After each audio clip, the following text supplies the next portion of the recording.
What's going on, everyone? Welcome. What's up, Ian? What is up, Michael? How you guys doing? It's time. It's time for the Stanley Parable Part 2. I'm freaking stoked. I'm a bit confused though, because I'm quite certain I set this clock the last time that I started up the game. So this is a little weird. I guess I'll set it to the right time. This is definitely... Did I go the other way? Yeah, let's go the other way. What are we at? 407? Confirm. Hang on. Okay, what am I hanging on to? Before we get started, can I just say something? Okay. Thank you for actually setting the clock both times you boot up the game. Oh, it's an actual thing. Okay. A lot of people don't take the step seriously. They just leave the clock set at 12 and call it a day. But you're actually taking the time to set the clock, and I appreciate that. You're welcome. That's how I know that you care about this experience. You're paying attention. I don't even know. I don't even have any way of knowing if the time is your settings actually correct. It is though. Tell you what, I'll make you a deal. Since you've been so cooperative, next time you boot up the game and see the screen, just set the clock to your favorite time. Okay. Go ahead, pick whatever time you want. Even if it's not the correct time, you've earned it. Well, thank you. I appreciate that. That's awesome.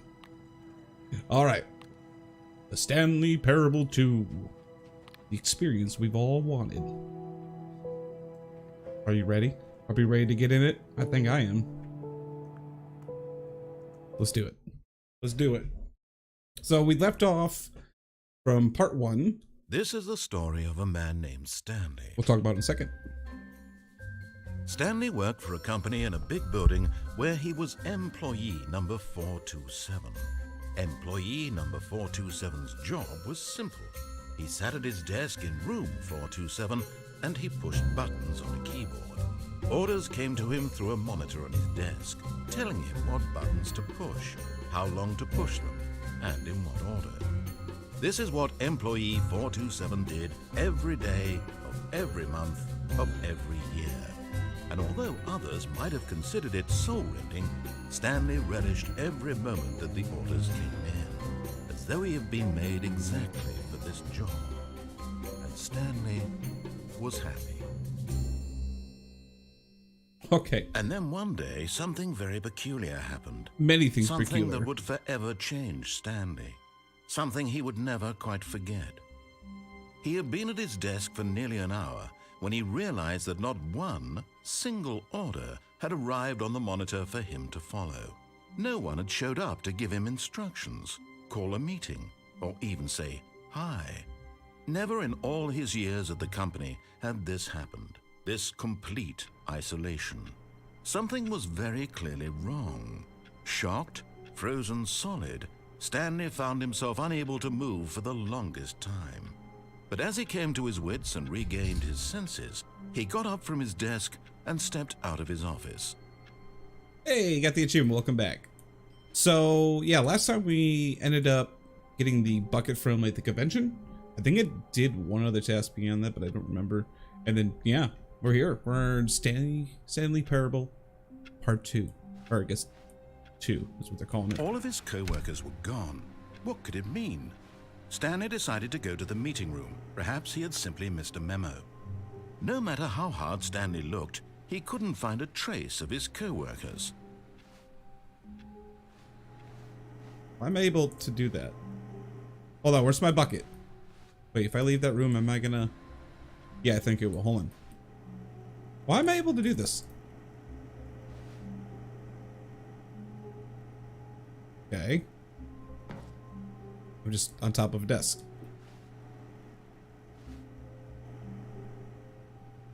Oh! I don't think this is right. We'll have to restart the game. At first, Stanley assumed he'd broken the map. Oh, I until totally he did. heard this narration and realized it was part of the game's design all along. He then praised the game for its insightful and witty commentary into the nature of video game structure and its examination of structural narrative tropes. I appreciate that. Now that you're here, what do you think? Isn't this a fun and unique place to be? Why don't we take a minute just to drink it all in? Okay. Okay, I'm over it now. What do you think? Are you sick of this gag yet? Yeah, a little bit. Ah, then in that case, we'll continue. Oh, But now, perfect. here comes the real question. What do you think would have happened if you had told me that you wanted this to stop? Do you think it would have been particularly different? Would I have taken the same idea but rephrased it superficially to fit that answer? Perhaps you never would even have thought of it if I hadn't brought up the issue in the first place. He's right. Now, think about it. Will it be worth it for you to restart and then come back here just to do the other option? Clearly, this whole gag takes some time. What if the other option is even longer? Ooh, How long yeah. will you spend in total just to have heard all the narration? Oh, and this is rich. Perhaps you've just played the other option, and now you've come to see what happens in this one. So, what do you think? Which choice was the better one? I don't know. Imagine if you had selected continue on your first playthrough, how tantalizing it would be not knowing what happens when you pick the other option. Indeed, you are one of the lucky ones. Though if the other option is really miserable to listen to, then perhaps you're not. In fact, I'm just going to say that no one who's listening to this is lucky. Well now, I've built up the other option so much that I'm going to stop talking and leave you to your decision whether to come back here, continue with the game, or just sit in this spot forever and ever. Cheers. We're definitely coming back here. No, this is as far as I can go. The wall, there's like a invisible wall on each side and behind me. I'm gonna wait a second. Sometimes they have like other dialogue. I'm gonna see if there's any more dialogue. I'm gonna say no. All right. Well, we obviously have to go back. I mean, you just get over that type of dialogue. I have to. All go of his back. co-workers were gone. What could it mean? Stanley decided to go to the meeting room. Perhaps he had simply missed a memo. Ah. At first, Stanley assumed he'd broken the map until he heard this narration and realized it was part of the game's design all along. He then praised the game for its insightful and witty commentary into the nature of video game structure and its examination of structural narrative tropes. So, now that you're here, what do you think? Isn't this a fun and unique place to be? Why don't we take a minute just to drink it all in? I'm drinking it all in. Okay, I'm over it now. What do you think? Are you sick of this gag yet? Yes. Well, I don't know how to say this politely, but you could literally just hit escape and restart the game any old time you want. Like right now. You could have done it just then. Now would also be an appropriate time to quit. Any of these points and so many, many more, all of them are appropriate. I'm enjoying what seems to be an internal conflict going on where you are literally unable to act on your own desires to restart the game. So, just to push the envelope, I'm going to try and make this as miserable as possible and see how long you can maintain.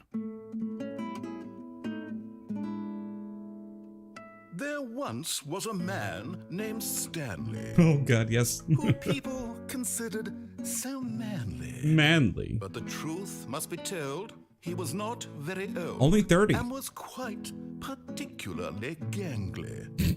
What Stanley liked most was buttons.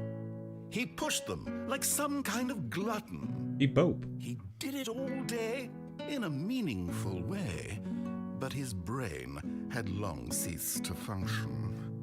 Which is why he is in this parable and lives an existence quite terrible. And if you are not strong and keep playing along, you too will become quite unbearable. Yes. You too will become quite unbearable. That was fantastic. I want more of it.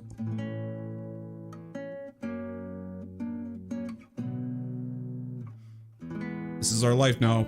We're staying here, and we're never leaving again. The 2 windows and some music.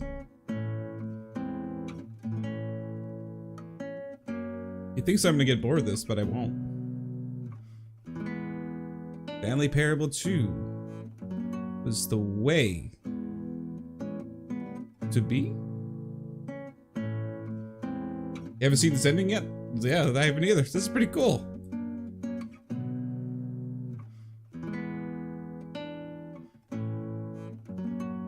Ooh.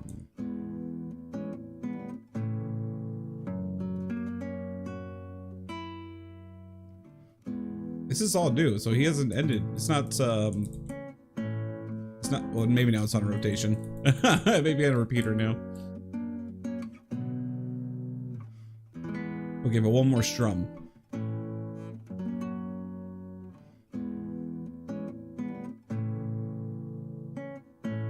Okay, it's repeating now. Moving on. All of his co-workers were gone. What could it mean? Stanley decided to go to the meeting room. Perhaps he had simply missed a memo. The bucket! Give me Stanley my bucket. lifted the bucket into his arms, and a wave of comfort rushed over him. Okay, alright. Ooh, you know the one I want to do right now? We're gonna do first? The broom closet. We're going to the broom closet. Stanley clutched the bucket tightly to his chest and entered the door on his left. Okay, I'm definitely clutching this as closely as I possibly can. Still no one was here. Stanley needed the bucket's warmth and comfort now more than ever. Perhaps his boss's office was where he'd find answers. Possibility, but closet. Oh, Stanley, can you feel it? The broom closet. It wants the bucket. My bucket. You can feel that, can't you? The aura of jealousy? It's as clear as day. This broom closet believes it deserves the bucket. I can really feel it now. But it's mine. It's a bucket. It belongs in a broom closet. That's what the broom closet is trying to say here. It's supposed to go with the other cleaning supplies. Good for you, Stanley. Don't give in. Never. Don't hand over the bucket. I know how hard it must be, given the pressure that the broom closet is putting on your shoulders right now, but you have to be strong. This is your bucket. This is your companion and lifelong friend. Yeah. You can't hand it over. Oh, no. Never. Getting into name-calling now, it seems. Is this how low the broom closet has sunk that it has to resort to this stream of petty insults simply in order to get you to hand over the bucket? How dare Stanley, they? I never liked this broom closet for a variety of reasons. But even this is worse than I had imagined. And wait, now the broom closet has the gall to imply that you and the bucket are not truly deep and lasting friends? Lies. That your relationship is purely superficial and convenient? That your life is so banal and meaningless that you'd feel the same sort of kinship towards any inanimate object which happened to lay in your path in an even partially enticing manner? I would never touch that broom. Never would. Go on, Stanley. Lay into it. Really tell the broom closet off for its demeaning comments. Expand on the wide variety of experiences you and the bucket have shared together. Go through each of them point by point. Share your journal I will. entries detailing the rich emotional landscape of your feelings for the bucket, as they have changed and evolved over the years. Let him have it. Yeah, well, you know what? Me and this bucket, we've known each other for probably more than like 15 minutes, okay? And this bucket saved my life, okay? You would never do that, mop bucket. Okay, Never. I've got you something which I think will help okay. settle this debate once and for all. Okay. Here we go. There. Now it's settled. No more debate, no more discussion. Mine. Take a hike, broom closet, with Yeah. all your meandering philosophical diatribes about the nature of cleaning supplies and their relationship to broom closets in the natural order of things. Yeah, it's my bucket and you'll never have... See? Property of Stanley. Mine. All right, Forever. I've got a second sticker back here, and I'm going to slap it on as well because I think it's appropriate. Oh. Hey. See? I feel that it works because the sticker is also a bucket. Which means the bucket is the That way, bucket. if you're ever unsure whether the thing you're holding is a bucket or not, you can look down at this sticker and say to yourself, ah, it's a bucket. There Indeed. really is a wide variety of applications. I haven't for yet, this Park. sticker. I like it. I haven't yet, Park, so at some point it will be. I saw that when we originally went through that path. I was like, oh. You know what? I could take the name-calling and the dismissal of your kinship with the bucket, but now the broom closet is just giving us the silent treatment. And to be dare it. honest, I'm sick of the pettiness on display. You can stay here all you like, but I've had it with this impetulant room of cleaning supplies. Easily the most childish such room I've ever been in. I'll see you outside. Me and we can too. get on with the story about you and your bucket. Yes. Good day, broom closet. Huh. I think that went pretty well. Coming to a staircase, Stanley and the bucket walked upstairs to the boss's office. I think that went very well. I kept my nerve calm and relaxed. Oh, yay. Found one of them. One of the miniature Stanley figurines. Remember, no reward for collecting all of these, only the intrinsic pleasure of a job well done. You can't buy that sort of happiness, Stanley. God knows I've tried. So, I implore you to savor each and every moment you come across one of these beautiful figurines. I bet. Because the boss knows that what the boss says goes. If the boss has suffered losses, then that's what the boss chose. Okay. Wait, this is changing. Okay, so every time that we come in this area, I'm gonna have to check this. I didn't know that changed. That's good to know. I wonder if anything happens with the elevator now.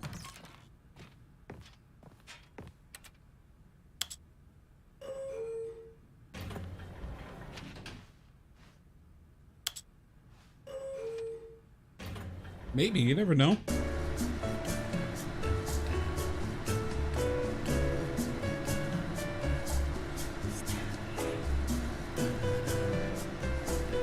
It really does, Omega. It really does.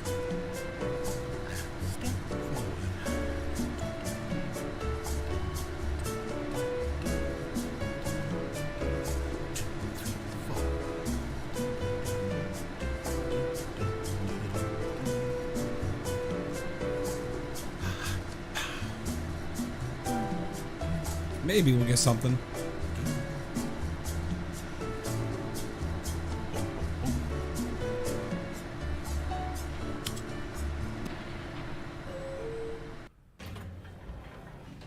This elevator is a lie and I don't like it. I don't like it at all. It's a troll.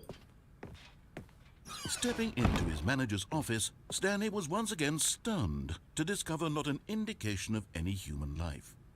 Crushed by the weight of this revelation, Stanley may have broken down into an emotional dumpster fire if not for the soothing presence of the bucket. Ah, bucket, Even thank you. now, in his darkest of hours, did the bucket's warmth and guiding light pierce the dark clouds of confusion and chaos.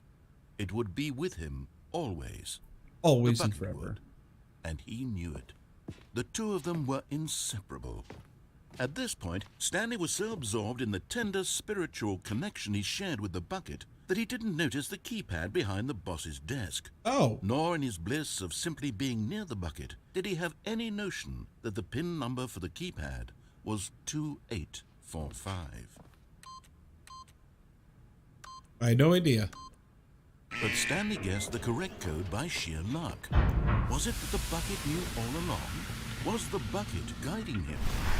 Yes, this is certainly the most logical explanation. Yep, I agree. I 100% agree. I know. I noticed that the first time we went in the elevator that he was singing it or humming to it. It was awesome. Oh no! Oh no! Did you see it? I missed one. I gotta go back. I gotta go back. Well, I was gonna go back anyway because, you know. The elevator raced downward, plummeting towards an unknown fate. It would be all Stanley could do to keep himself together, if not for the bucket. Soothing him, comforting him, reassuring that in this darkest moment of uncertainty, he would be all right. The bucket is here for you, Stanley. Everything will be fine. Fantastic. We're going up. Wait, Stanley said to the bucket. Can we go back up?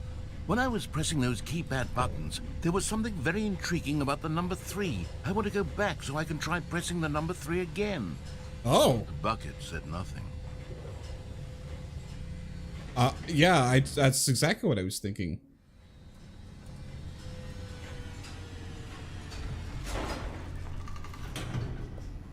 There's something very intriguing about the number 3. I want to know. Here we are, said Stanley. Now I'm going to try out that number 3 button. He took the bucket over to the keypad and began absolutely slamming on the number 3 over and over. Wow, he said. The number 3 is such a special button. I'm having the time of my life. Stanley looked expectantly at the bucket, but the bucket remained silent. This was a shock to Stanley, who had always felt such a connection with the bucket. How was this not as exciting to the bucket as it was to him? Yeah. Once Stanley had had enough of the number 3, he I'm got done. back in the elevator. I'm done with it. I don't want it anymore. Back down we go. Perhaps the bucket had missed something. Perhaps it had not seen how much joy Stanley got from slamming the number 3 repeatedly. That's a good point. That's a good point, Bucket. You should have known this stuff. Or we should investigate again. No, said Stanley to the bucket. You can't go on yet. Not till you understand how much the number 3 means to me. You and I have been through so much together, and I just want you to see what I see. Feel the happiness I feel. He smiled at the bucket, and the bucket said nothing. You're being very standoffish today, Bucket, and I don't like it. I don't like it whatsoever. Obviously, we have to check out the number 3 again. Here we go, said Stanley. This time I'll really show you. He ran to the number 3 and began to wail on it like a musician on a beloved instrument, weaving a concerto of truth and passion. He wielded the number 3 like a fine artist would wield a paintbrush. He told stories through the number 3, stories of his dreams and hopes and fears. And the whole time, he looked to his bucket for a reaction of some kind. Anything to let him know that the bucket appreciated what he was doing. I hope The it bucket does. conveyed absolutely nothing at all. Only silence. Crushed by a wave of dejection, Stanley returned to the elevator. Maybe one day you'll understand. Maybe one day. Stanley and the bucket were so close. They'd always been there for one another. Why suddenly could the bucket not connect with this passion of Stanley's? The question caused Stanley to ruminate the whole way down the elevator. He knew that there must be a way to get through to the bucket, to communicate fully with his dear friend. Surely there was a solution, mustn't there be? There has to be. It's at the top of the elevator again.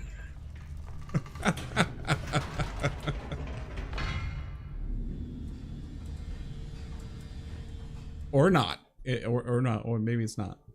Aha, said Stanley. I know what to do. I know how to fully express this feeling in my heart.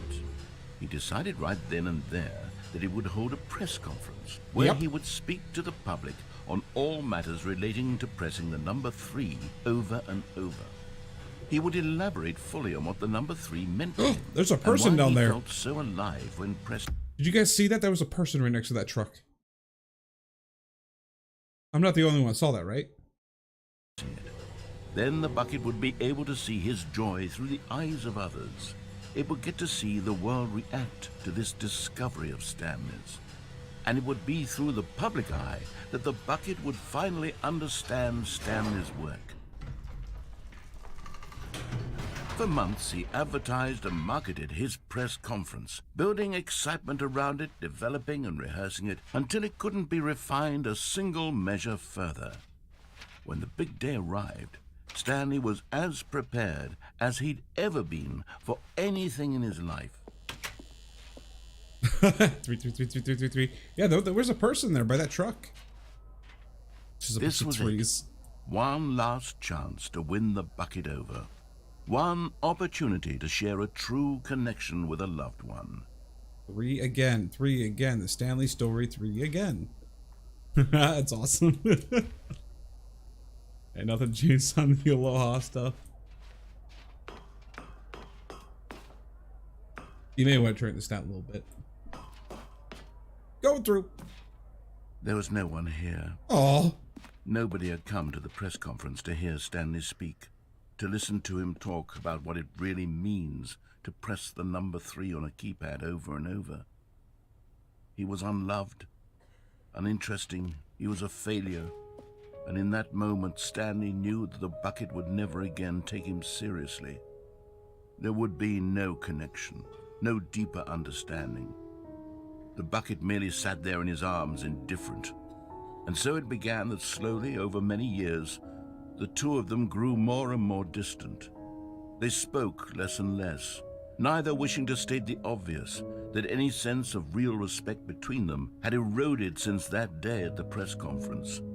There would be no more games, no more long conversations about passion and pursuit, only a silence that consumed the space between friends. And Stanley, having for once in his life discovered the warmth and comfort of true companionship, was cast back into the unremarkable normalcy of loneliness. Wow, that was so dark. That was so dark, and I loved it. All of his co-workers were gone.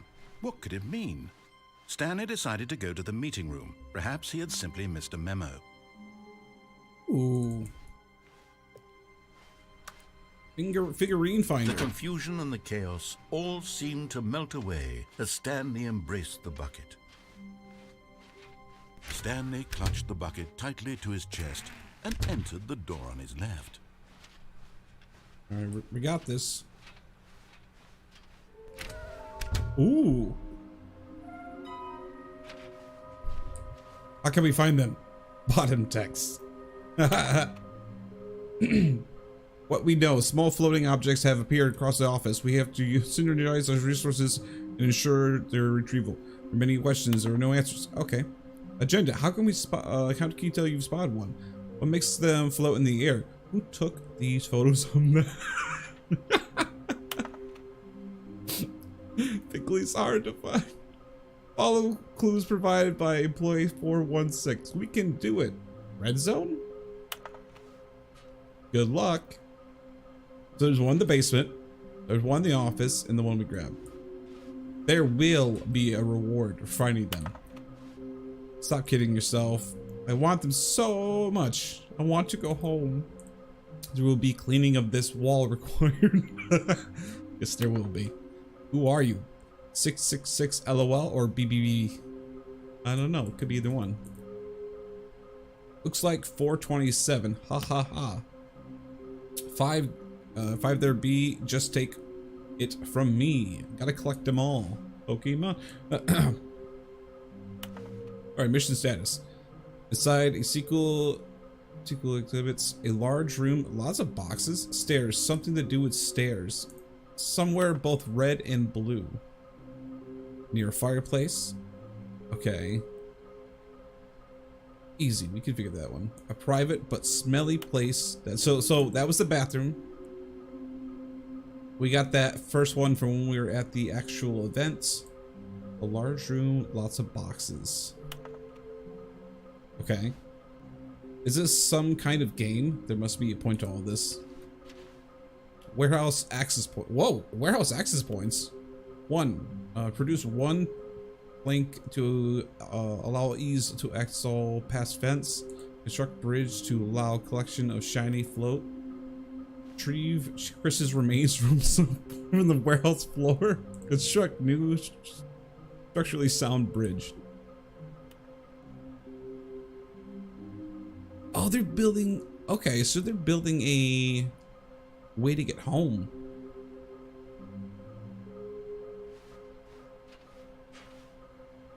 Trust the. Okay. We're spitting things. Ideas. Employee 421 building a bridge. Why wouldn't they just tell us something will happen? This investigation, this room, they feel pointless, to be honest. This is interesting. Okay. There's just, wow. There's so much. There's so much information. Coming to a staircase, Stanley and the bucket walked upstairs to the boss's office. Aha! Another miniature Stanley figurine. This, you know, there really must be a snappier name for these things. What about mini-stands? Stanley figs? Or what about Stanlerines? Yes, I think I like that. Another Stanlerine under your belt. Nice. I don't want to do this one yet. We'll come back to the garage. Let's go upstairs.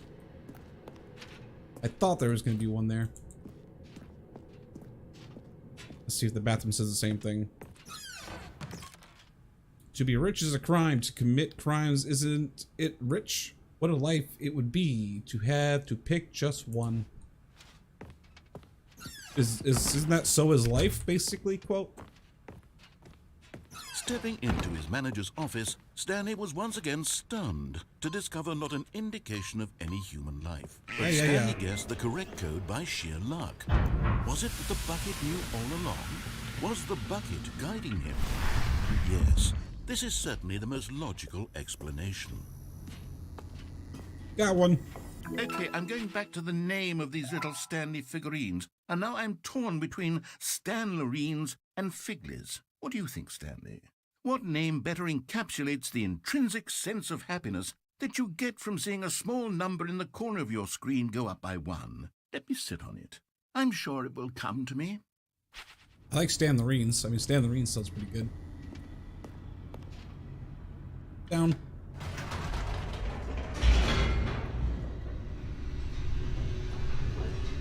Yeah, I do like Stanlerines. It does have a good ring to it, though. You like Figlies? Okay, all right. So we got one for Stanley. Stanley and the bucket walked straight ahead through the large door that read "Mind Control Facility." Yeah, I did. But what Stanley didn't do is press the button because he wanted to see what happened if you jumped off. Aha. But just as Stanley was about to proceed further into the mind control facility, he tripped and fell over the railing and into the dark void below. Thankfully, he fell directly onto the bucket, which safely cushioned his fall. Now, what to do next, Stanley wondered. Stanley and the bucket could find no way out of this enormous pit, and so eventually they decided that the best thing to do would be to simply get comfortable down here. All right, fair enough. So they set up a little couch and relaxed. Oh!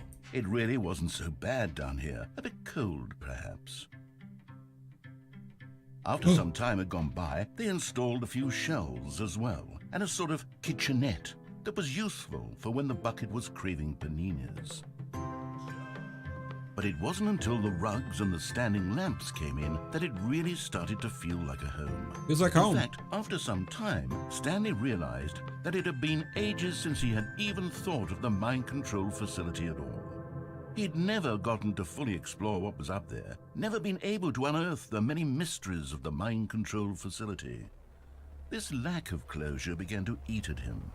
Soon he was dwelling on his regrets, and the state of their home slowly decayed as Stanley became withdrawn and neglected the cleaning.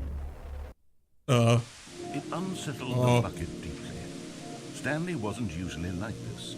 The bucket tried to reach out to him again and again, but to no avail. All Stanley could think about, all he could talk about, was going back, doing it over again, staying on the path. It was a mistake to leave the path. It was a mistake. It was a mistake. I need to do what the narrator says. I need to see the true ending. This made no sense at all to the bucket. It was simply trying to live its life down here as comfortably as possible. Yet Stanley was unconsolable. This isn't an ending. This is just a hole in the ground. The bucket sighed. True, it wasn't an ending.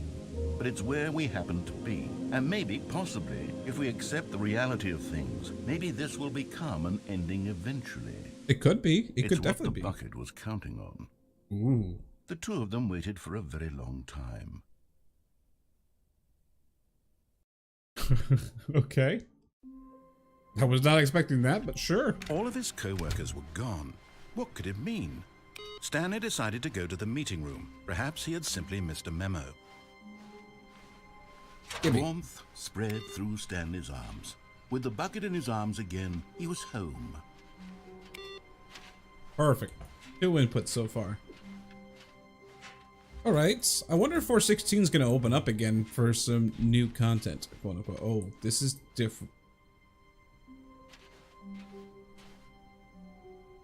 Something changed.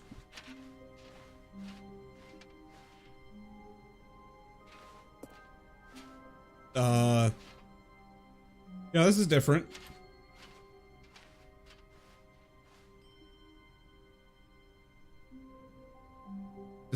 No. What? Stanley clutched the bucket tightly to his chest and entered the door on his left. I'll wait for him to randomly just say entered the door to his right. See if something actually happens. Okay, so it actually somewhere both red and blue in a large room, lots of boxes. So I have a feeling I know exactly where that's going to be. So you know where we jumped off the Coming to a staircase, Stanley and the bucket walked upstairs to the boss's office. So you know the room where we jumped off and basically killed us for the warehouse? I think it's down below, and then the red and blue is just the doors so you can enter. Stepping into his manager's office, Stanley was once again stunned to discover not an indication of any human life. But Stanley guessed the correct code by sheer luck. Every time. Was it that the bucket knew all along? Was the bucket guiding him? Yes, this is certainly the most logical explanation. Bucket. Bucket.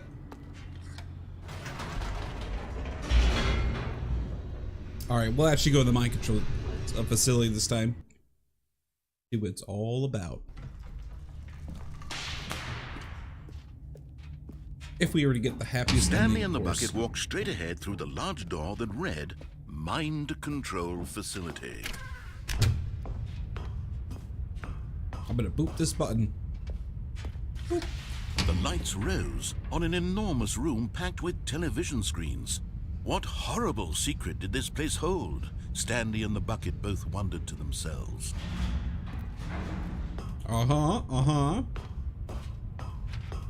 Okay, well, cameras. The monitors jumped to life, and Stanley nearly dropped the bucket in shock. Everyone in the office was being videotaped, monitored like guinea pigs. The bucket had never seen anything like this, and it very nearly burst into tears as Stanley cradled it gently, reassuring it that everything would be fine. It's gonna be just fine. Also, I don't know if you guys noticed this or not, but this is completely like a foreshadowing to lights, camera, action. I don't know if you guys noticed that or not, but I love the way they did the storytelling of that. Was the bucket under the mind control facility's influence as well? Had the bucket been told to do things it didn't wish to do? What kinds of things does a bucket want to do or not want to do in the first place? I don't know. These questions raced furiously in Stanley's feeble mind. Oh yeah, I love that. No! He screamed into the bucket. He couldn't accept it. Never. His own life in someone else's control. Never! He squeezed the bucket tighter. His one friend in the entire world. At this point, he could trust no one except for the bucket. The bucket is life. The bucket knows all. But here was the proof.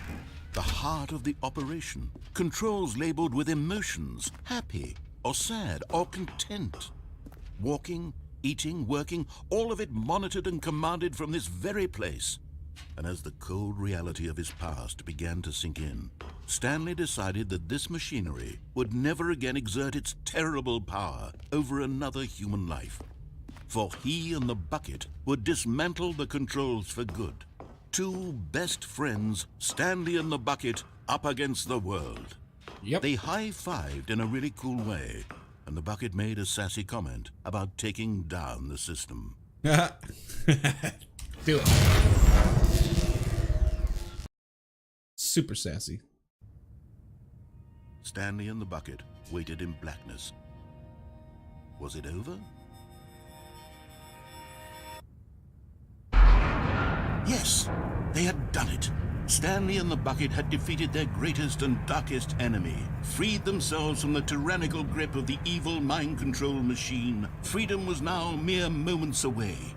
Excitedly, the two of them began to discuss the kind of life they wanted to live once they stepped through this massive door.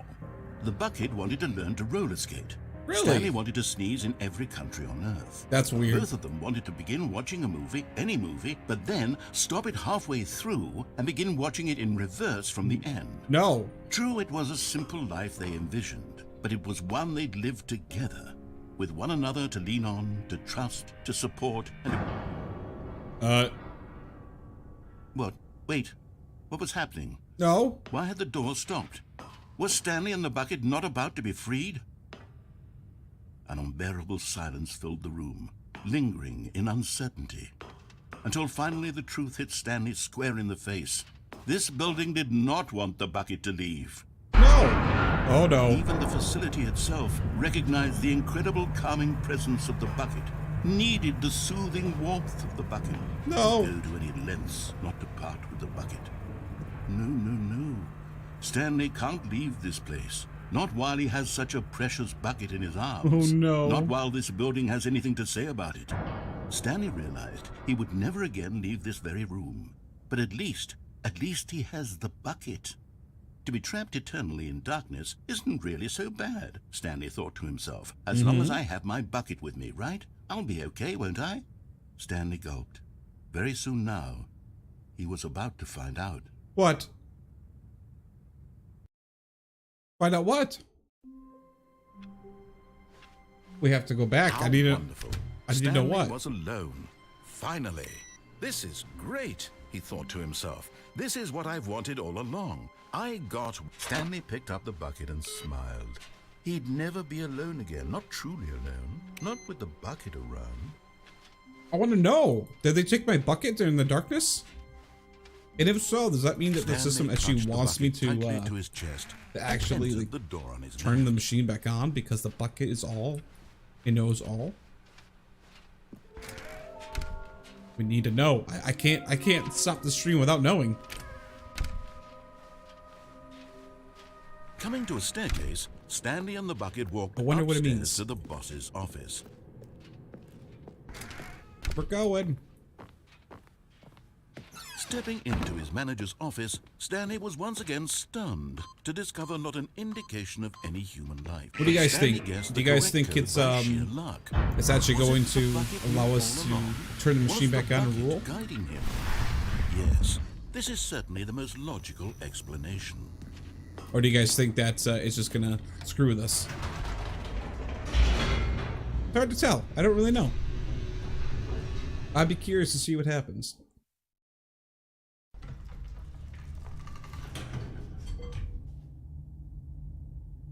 Okay, here we go.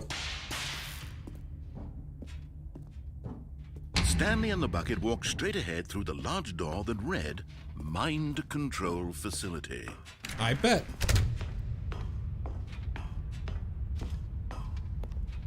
The lights rose on an enormous room packed with television screens. What horrible secret did this place hold? Stanley and the bucket both wondered to themselves. Fair enough.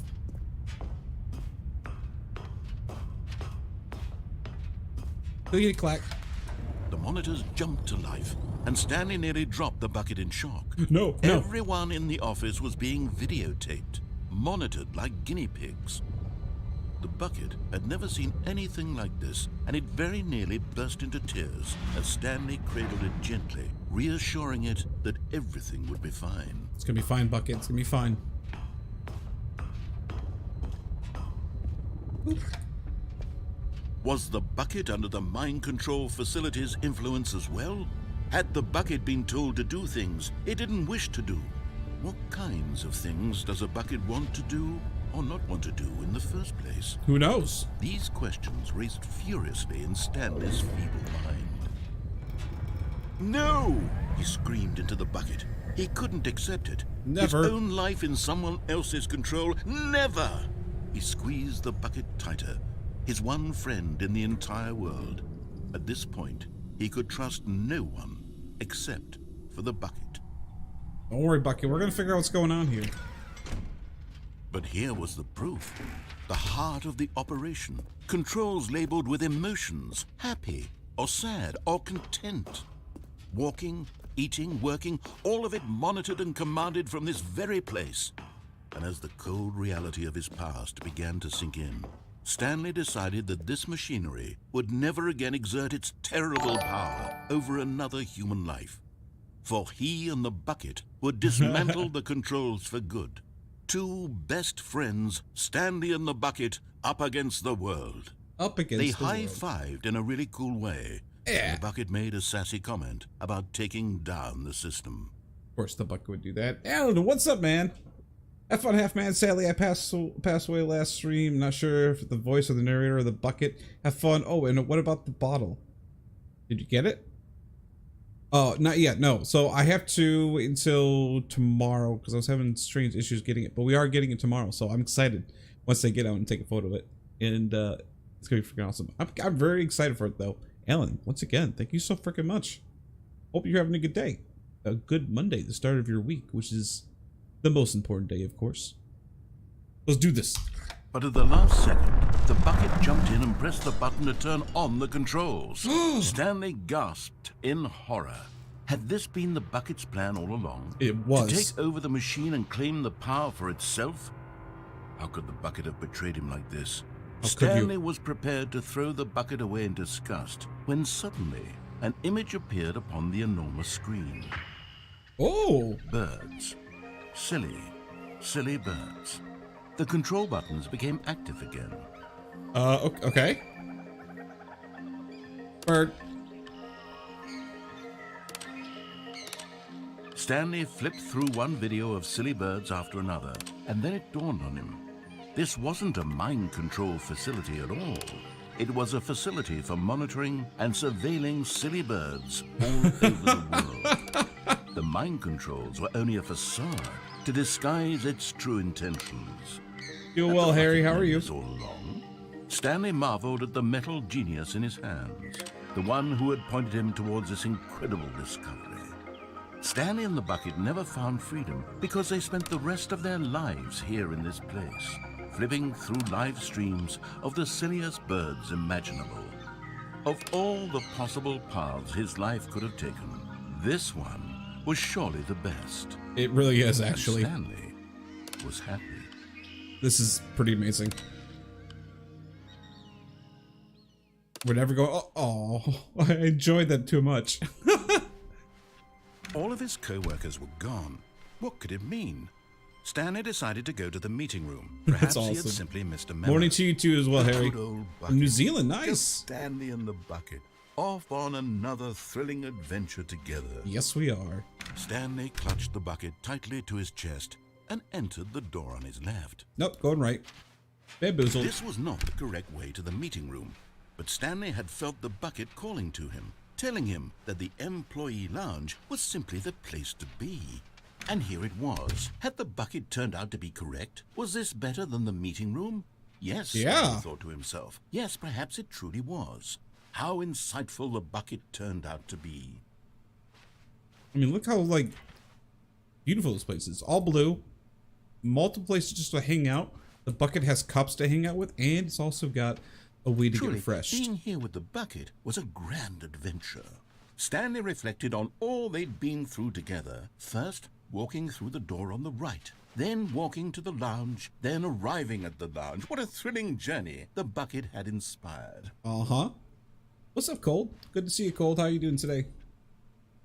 Bucket, you never let us down. Perhaps this was where the bucket felt most truly at home, here in the employee lounge.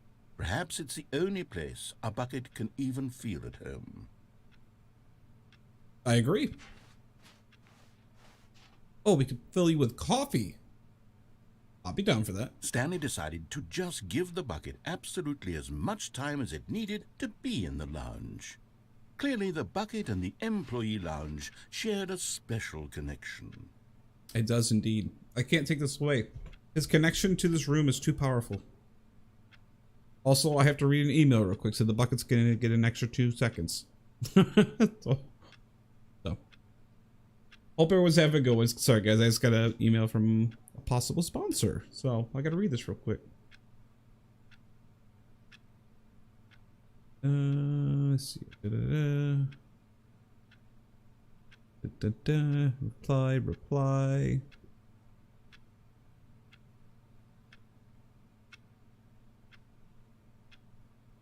Okay. All right, I gotta fill that out later. All right, let's go. Bucket, you spent enough time in this room. Let's get going. But finally, the bucket was done being in the lounge, and they took the first open door on their left to get back to business. Except we went straight. No, Said the bucket. What? don't go to the meeting room. Go somewhere else. The cargo lift, yes. Go there. Go to the cargo lift. Wait, this wasn't here before. All bet. Bet. All right. Figurine, you're mine. You're getting close now, Stanley. You've nearly gotten all of the Figler and Marines. Very soon, you'll Figler get and the the last Marines? one, and then the first number will equal the second number, and that will be it. We'll be different people by then. Different in the sense that we used to have none of them, and now we have them all. You can't go back to when you had no Figler and Marines. None of us can. Figler and Marines. What an interesting way to go about that. Is there a way to... But Stanley feared that Dang any it. path he walked might lead to the separation of himself and the bucket, his dearest friend. So he threw himself to his death, that they might die in one another's arms. How deeply touching. Dang it, I thought I could jump down on top of that thing. All of his co-workers were gone. What could it mean? Stanley decided to go to the meeting room. Perhaps he had simply missed a memo. I wonder... Where are we going today? The bucket asked. Stanley just smiled. Anywhere they went together would be... Stanley clutched the bucket tightly to his chest. This was not the correct way to the meeting room, but Stanley had felt the bucket calling to him, telling him that the employee lounge was simply the place to be. And here it was. Had the bucket turned out to be correct? Was Not this... today. No, never mind. The bucket was wrong. Stanley took the door on his left to go back to the meeting room. I kind of want to, yeah, but we're left. And We're so going to take two the of them button. detoured through the maintenance section and walked straight ahead to the opposite door. Bucket power.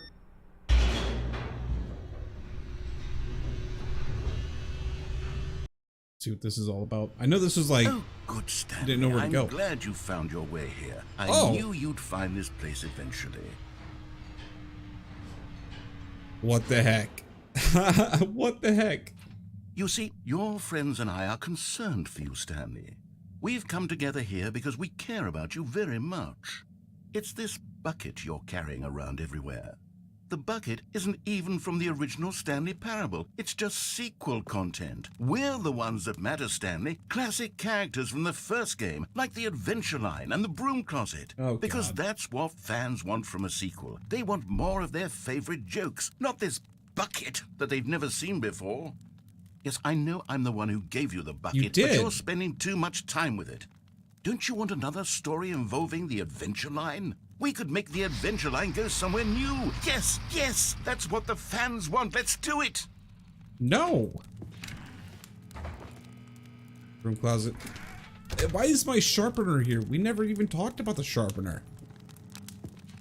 And I barely, well, I mean, I knew you. The fern! You're so important now to me. In the line. Oh. I like work. I just hate my boss. I can understand the computer, the mannequin, and also the baby, the fern, and the broom closet, but you make 0 sense, my friend. Why are you here? I'll never know. Holy cow!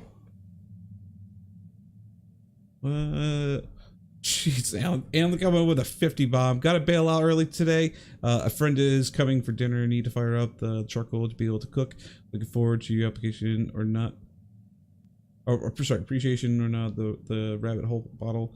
My kind regards to you. Hey, thank you so much. I really appreciate it, Alan.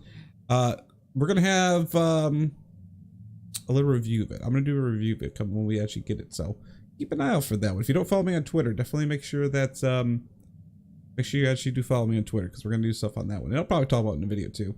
But thank you so much, man. Seriously, that's really, really kind of you. So have fun with your friend though. Enjoy that the cooking.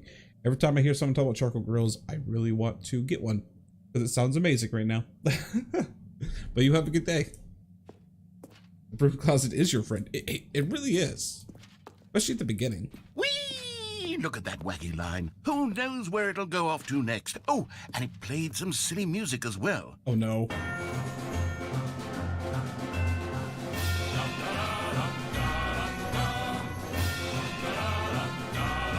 Now this is what the Stanley Parable is all about. Music? Don't you remember all those great jokes from the original dialogue? Also, Stanley is addicted to drugs and hookers. It's funny. It's as classic now as it was back then. Let's do it for the fans, Stanley. Let's give them more content exactly like this.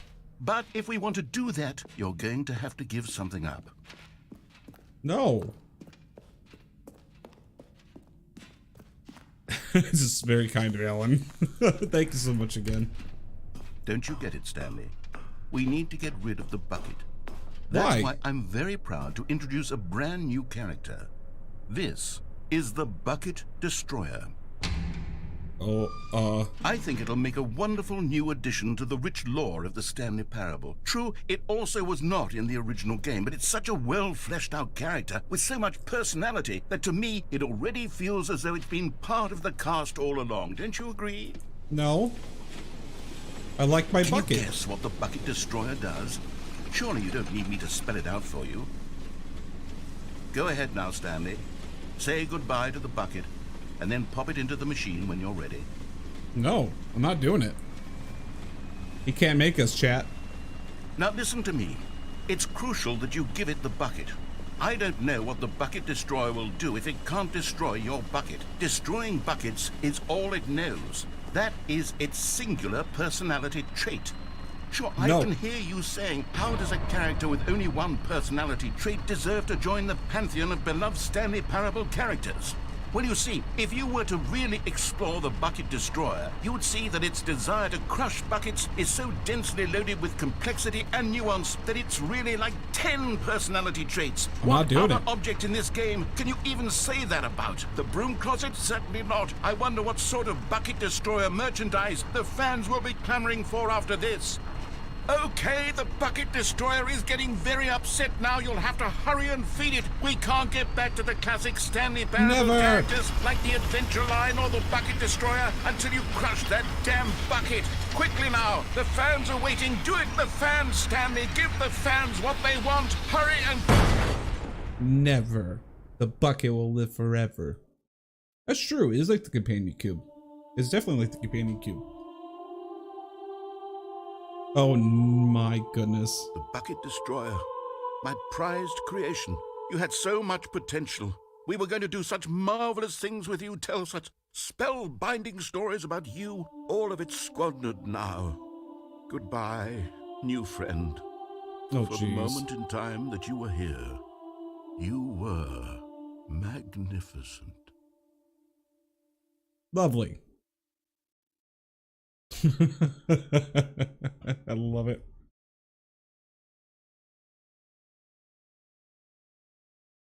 I love it. I seriously love that. Okay. Well, we're gonna have to go back. Was following Stanley. What? He was sure of it. If he checked over his shoulder now, he would surely catch them. It was only a matter of time. But where?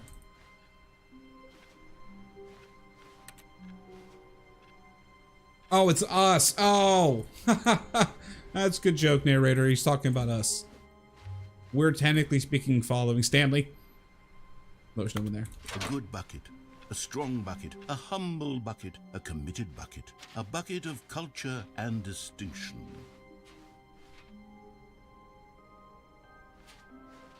I just want to make sure no one's actually following us.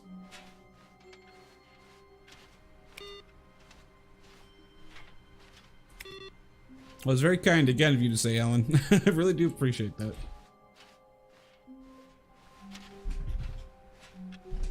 Let's see. See, now he's got me all paranoid. I feel like someone's like watching us now. Stanley clutched the bucket tightly to his chest. This was not the correct way to the meeting room, but Stanley had felt the bucket calling to him, telling him that the employee lounge was simply the place to be. And here it was. Had the bucket turned out to be correct? No, never mind. The bucket was wrong. Stanley took the door on his left to go back to the meeting room. No, Said the bucket. don't go to the meeting room. Go somewhere else. The cargo lift, yes. Go there. Go to the cargo lift. There's gotta be a way to get down there. I know that we have we have those now. What if I land the boxes? The boxes is a soft. I'm gonna try it. I have to try it, chat. I have to try it. What if we land on the boxes? But Stanley Dang feared it. that any path. All right, that doesn't work. I thought it would.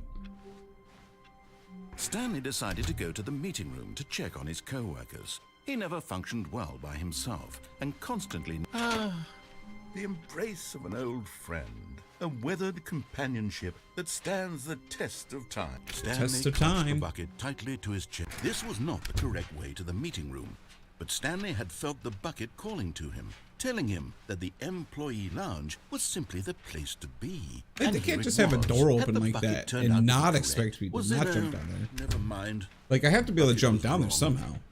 Stanley Maybe. took the door on his left to go back to the meeting room. Except I didn't. We're going straight No. forward. Said the bucket.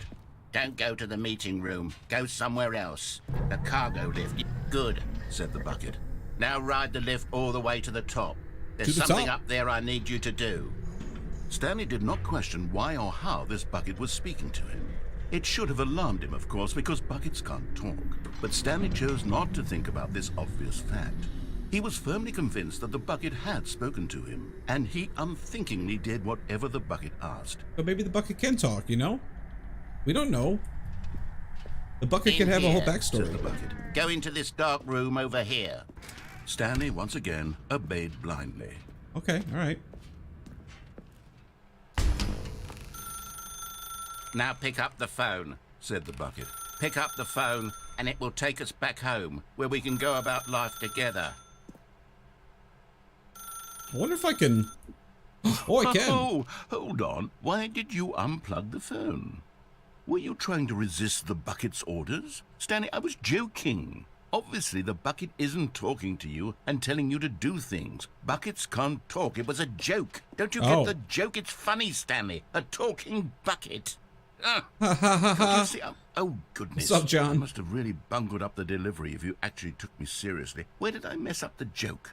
Should I have paused for longer? Yeah. Or spoken quicker? Comedic timing is so difficult.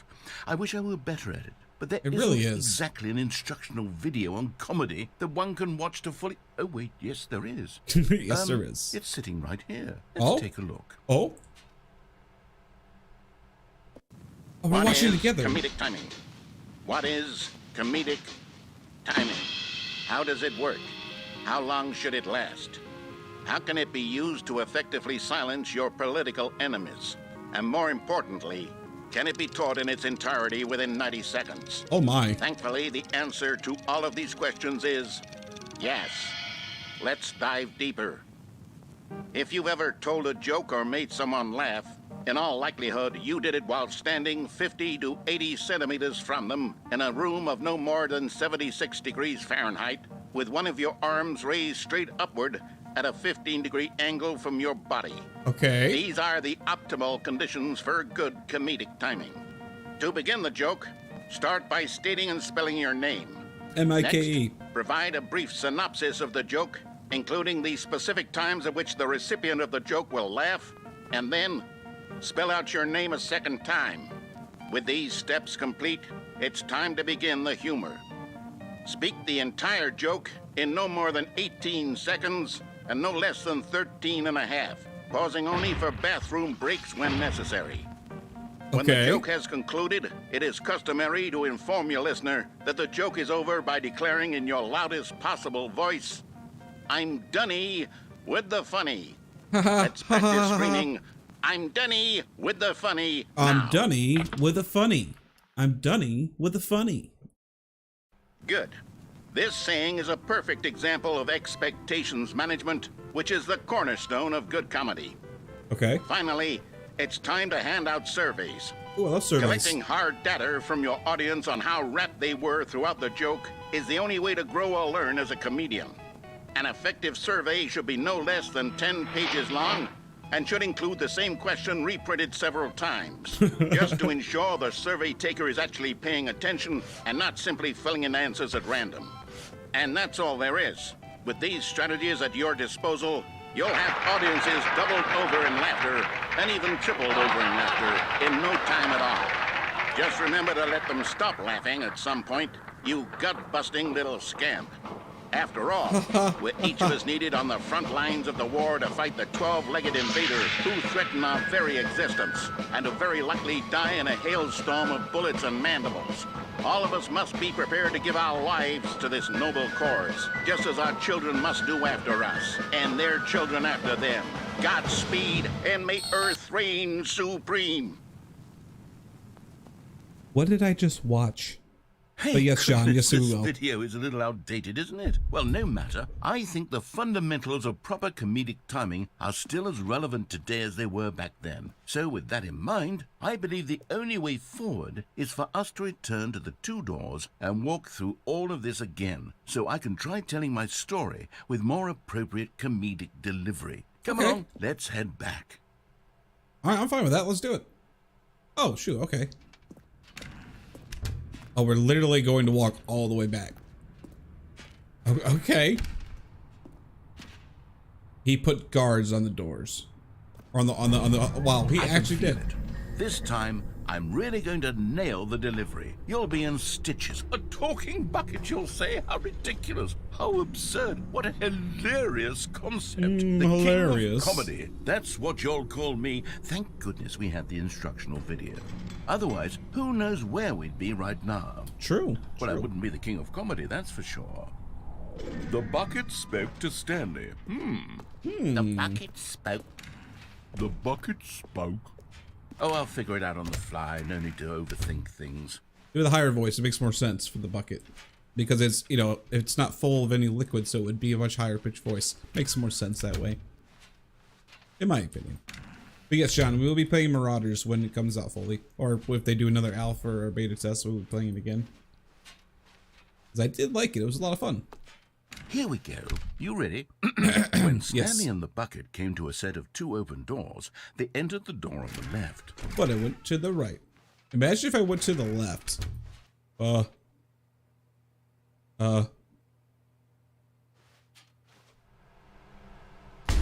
What? We're back at the phone already? I don't know what's going on. There was supposed to be several rooms leading up to this. There was supposed to be a build-up to this. There really was. A dramatic display of remarkable comedic wit, which culminates in this scene with the phone. But now the timing's completely off. The joke will never land. Well, not the way it was meant to.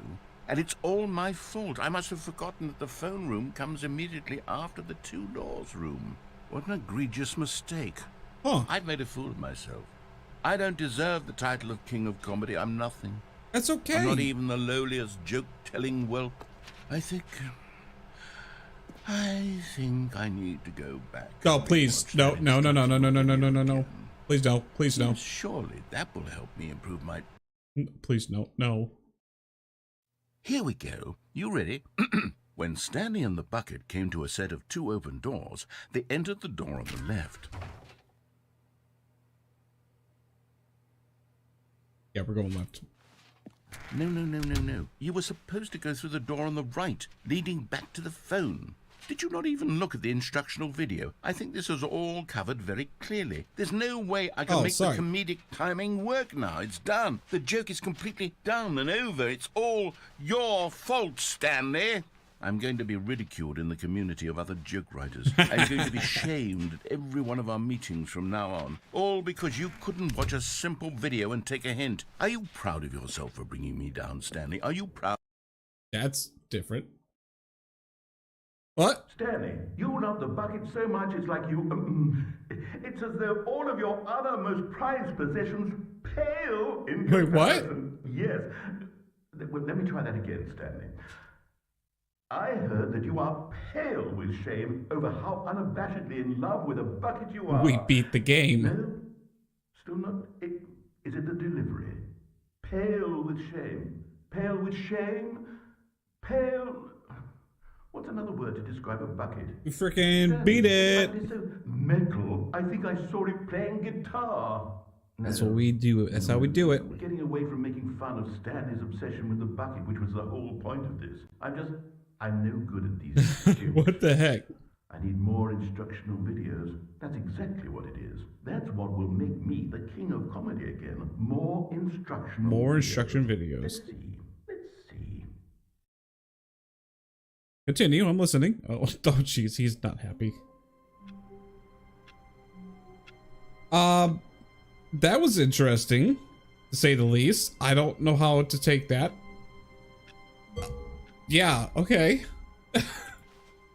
All of his co-workers were I missed your live stream, or if I was told to check out Stanley decided to Capital go to the Ship, meeting great room. loot. Perhaps he had Nice. simply missed a memo. We did check out the Capital Ship. Sorry, I'm stepping on something on accident. So we did actually check out the Capital Ship when we were playing the game. It was cool. The bucket made Stanley want to be a better man and a better co-worker. In time, perhaps, he would become both of those things. Stanley clutched the bucket tightly to his chest. This was not the correct way to the meeting room, but Stanley had felt the bucket calling to him, telling him that the employee lounge was simply the place to be. Yep. And here it was. Had the bucket turned out to be correct? No, never mind. The bucket was wrong. The bucket was wrong. Stanley took the door on his left to go back to the meeting room. I got a lot of people at the end said the bucket. of the betas like Don't trying to go jump to on the the ship a meeting lot. room. Like, Go a lot of people somewhere are just else. trying to get on The top. cargo lift, yes. Go there. Good, said the bucket. Now ride the lift all the way to the top. There's something up there I need you to do. Stanley did not question why or how this bucket was speaking to him. It bet. should have alarmed him, of course, because buckets can't talk. But Stanley chose not to think about this obvious fact. He was firmly convinced that the bucket had spoken to him, and he unthinkingly did whatever the bucket asked. See, here's the thing though. I could have easily gone to the right door, and he may have done something different. In here, said the bucket. Go into this dark room over here. Stanley once again obeyed blindly. So at some point, I'm going to have to actually unplug that phone again, and then go to the right door twice. And watch the instructional video again. Oh no. Now pick up the phone. Let's see what the phone thing's all about. This is the sad story of a man named Stanley and his bucket. Oh. Once upon a time, I gave Stanley a bucket because I thought he was lonely and could use a friend. And then, very distressingly, he began to believe the bucket could speak to him. Bucket? Oh, this is totally different, by the way. When we did this first time, it was like a small little square room. With the mannequin. Sunset. Oh, bucket! Hello, Stanley. It's me, your bucket. Press T to take me to work with you. The Stanley Parable Reassurance Bucket was merely meant to provide the comforting glow of companionship. It doesn't literally talk and give you orders.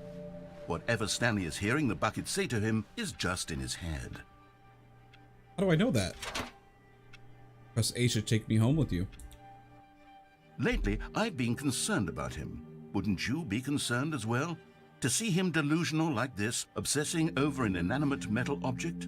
I want to say something to him, but I don't know how I can convince him. I don't know if he'll listen to me. Press O to go back to work. Well, I'll try anyway. Stanley, can you hear me? Listen to me. It's just a bucket. It can't think, it can't talk. All it will ever truly do for you is effectively transfer a liquid from one location to a different location. That's it. It doesn't do anything else. What? I'm sorry, Bucky. You were saying something?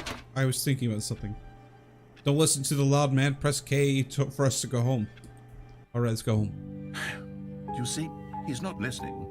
He's still taking orders from the bucket. You know, once upon a time, it was me he took orders from. Me he trusted and listened to. Now all he cares about is his awful bucket. This stupid hunk of metal. It's not stupid. It's my bucket. Press X to ignore anyone in your life except for me. It's sad, but I suppose he doesn't need me anymore. From now on, he's just going to cling to this bucket, this cold, empty bucket, this sort of shiny bucket. It's Well, my I'll give it bucket. this. The bucket does have a nice shine to it.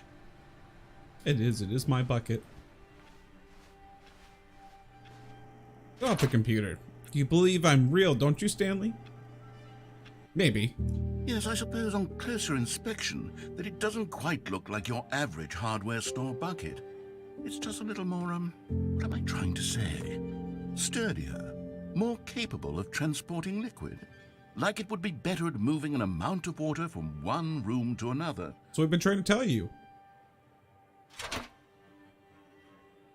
Press O to relive the same day with me over and over. Oh my God, what am I saying? Better at carrying water from room to room. It's a bucket. It's literally just a bucket. Why do I feel some need to point out the ways in which it's so much more than just a regular bucket? Because it is. What's up, King? Go home to work, to home to work, to home. I'm in for it. Oh no. I'm having feelings. For the bucket. No. What's going on? Why do I want to be with the bucket? Hear what the bucket has to say. Do anything it asks. What's wrong with me? I don't understand. Perhaps if I had the bucket, this would be less confusing. Yes. The bucket could tell me what to do in this troublesome situation. Bucky, this isn't right. The candles. At least you put stuff underneath. That was very responsible of you. Except the wood. You kind of would anyway. Stanley, give me the bucket. No, give it to me. my give me bucket. the bucket, Stanley. Never. I No. need it. Give it to me now. Give it, or I'll. Oh God. Go back to work, Stanley. Okay, I do that. Back to work. What a strange one. Okay, that was a little weird. Even now, Stanley's office was a distant memory. What did it look like? There was a computer, perhaps, and a painting. Was it a painting or a photo? He could no longer recall. Oh, fair enough. I do have those days of what work Everyone really is is. so lucky to have a bucket, but Stanley is a very lucky fellow. Very lucky indeed. Mm-hmm. My bucket. Stanley clutched the bucket tightly to his chest and entered the door on his left. I wonder what would happen if we go in the garage now. Bucket is love, bucket is life. It is indeed.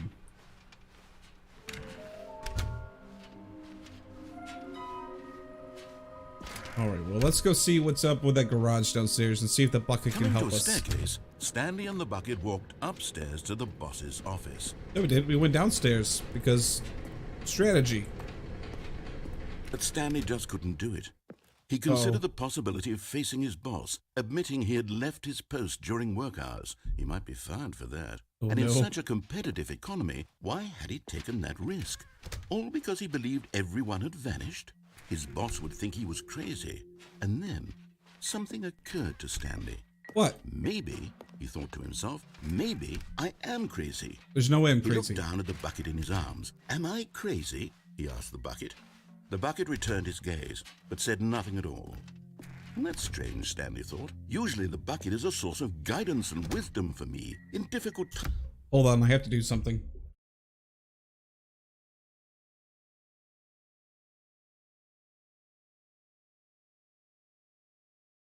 I have to do something. Hold on.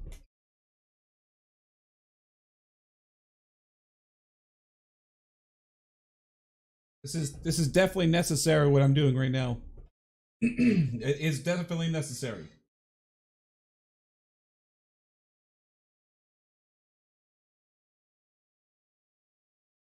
Give me 1 second. I gotta add one thing.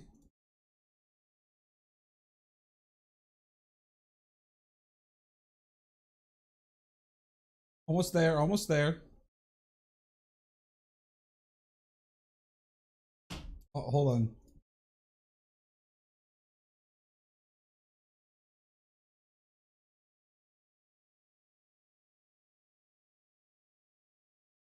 Yep, I'm ready. We're good now.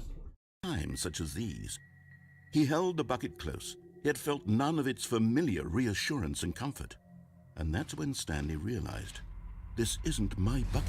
It's just a normal, everyday bucket. This is my bucket. Someone else's bucket, perhaps. How did I end up with someone else's bucket? This is all terribly wrong. Surely no good would come from this. Who knows what sorts of bizarre hallucinations Stanley might experience without the psychologically grounding presence of his bucket.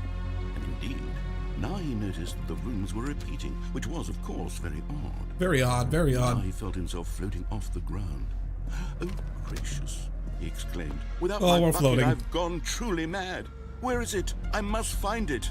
Far off in the distance now, he heard it, calling to him. Bucket. Bucket. Stanley, it's me, the bucket. Could it truly be? He rushed forward from room to room, passing by one bucket after the next. None of them were his. None of them were his special bucket. Bucket. Come to me, Stanley. Find me. He had to find the bucket. He had to return to his old friend. It was the only way to truly restore his sanity. And then suddenly, he froze dead in his tracks. He knew where the voice of the bucket had been coming from. From where? The real bucket was inside of him all along. Oh no. It was incredibly painful. Stanley This can't be doubled true. over in agony and blacked out. There's no way. This is the story of a woman named Mariella. Mariella, huh? Mariella woke up on a day like any other. She arose, got dressed, picked up her bucket of comfort and security, and walked to her place of Oh my work. gosh, she's got a bucket But now. on this particular day, her walk was interrupted by the body of a man who had stumbled through town, talking and screaming to himself, and then collapsed dead on the sidewalk. Right away, she knew what the problem was. This man had no bucket. No bucket at all. Of course, he'd gone mad, ranting and raving about a narrator describing all of his actions and how everything is predetermined and free will is an illusion and it's all just a video game. It could all have been prevented if only he'd taken his bucket with him.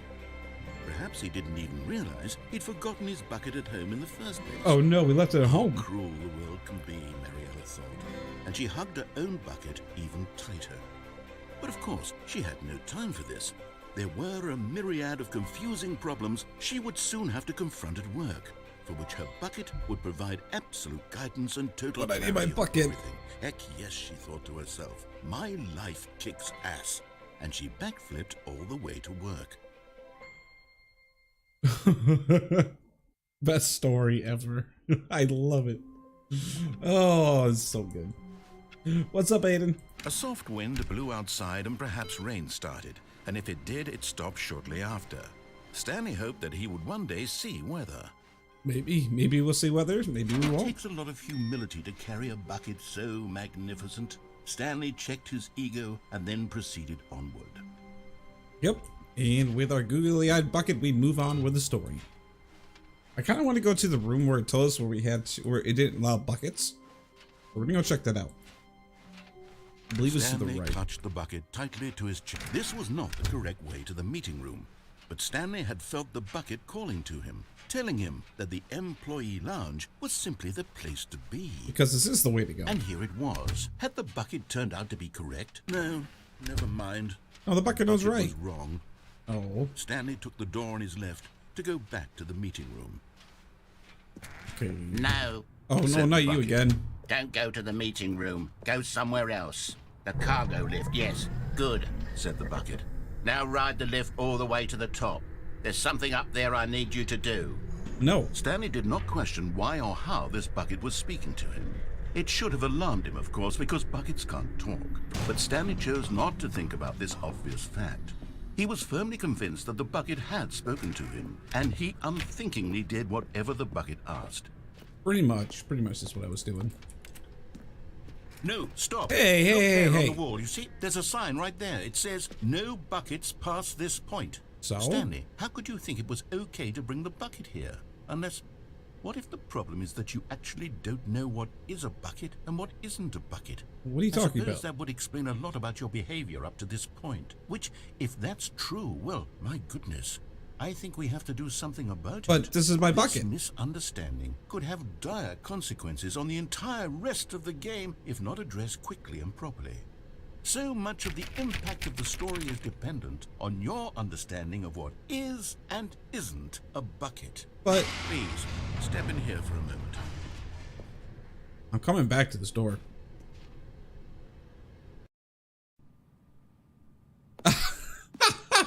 All right. Fair I'm enough. going to run you through some test scenarios, and you'll tell me whether or not the thing I'm showing you is a bucket. All right, fine. Simple Let's do enough, it. Right? This should tell us everything we'll ever need to know about what is or is not a bucket. Okay, let's begin. All right, fair enough. Item 1. Is this a bucket?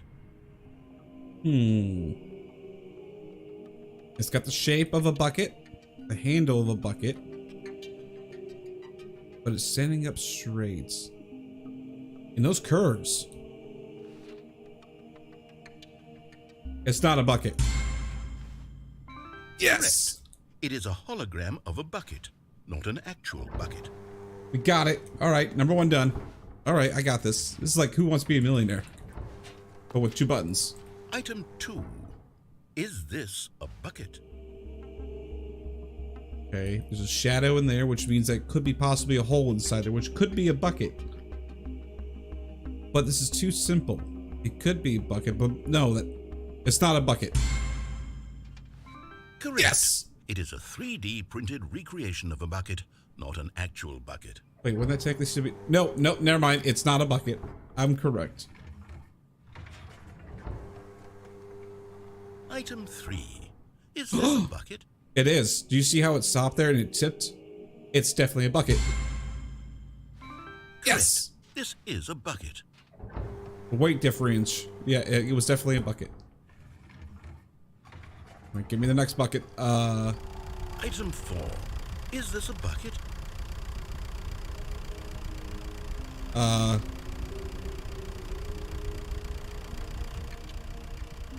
Well, if you think about it, it's got a hole at the top. It's got a place of where the water can go into. It carries it from one location to another. That's a hard one. No. Correct. This is a tractor and not a bucket. Yeah. To be honest, I just sort of put this one in here as a gimme, but I was starting to get concerned that even this might be too much for you. Thank you for not making me look like an idiot. Okay, next one. No problem. I got you. Ruby, thanks for the sub. Is this a bucket? Oh, this one's got to be a bucket. Yeah. This is a bucket. Woo. I don't know how, but it makes sense. Item 6. Is this a bucket? I don't think it is because it didn't tip when it stopped. It's not a bucket. Trick question. Both. Gotcha. What? Wait, what? What? What? How could be a bucket and not a bucket? Item... Wait, hold on. I can't find the next one. Let me see. It should be around here somewhere.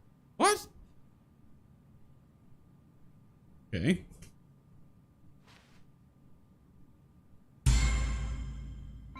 Yes. Thank you. There's nothing here. Of course it isn't a bucket.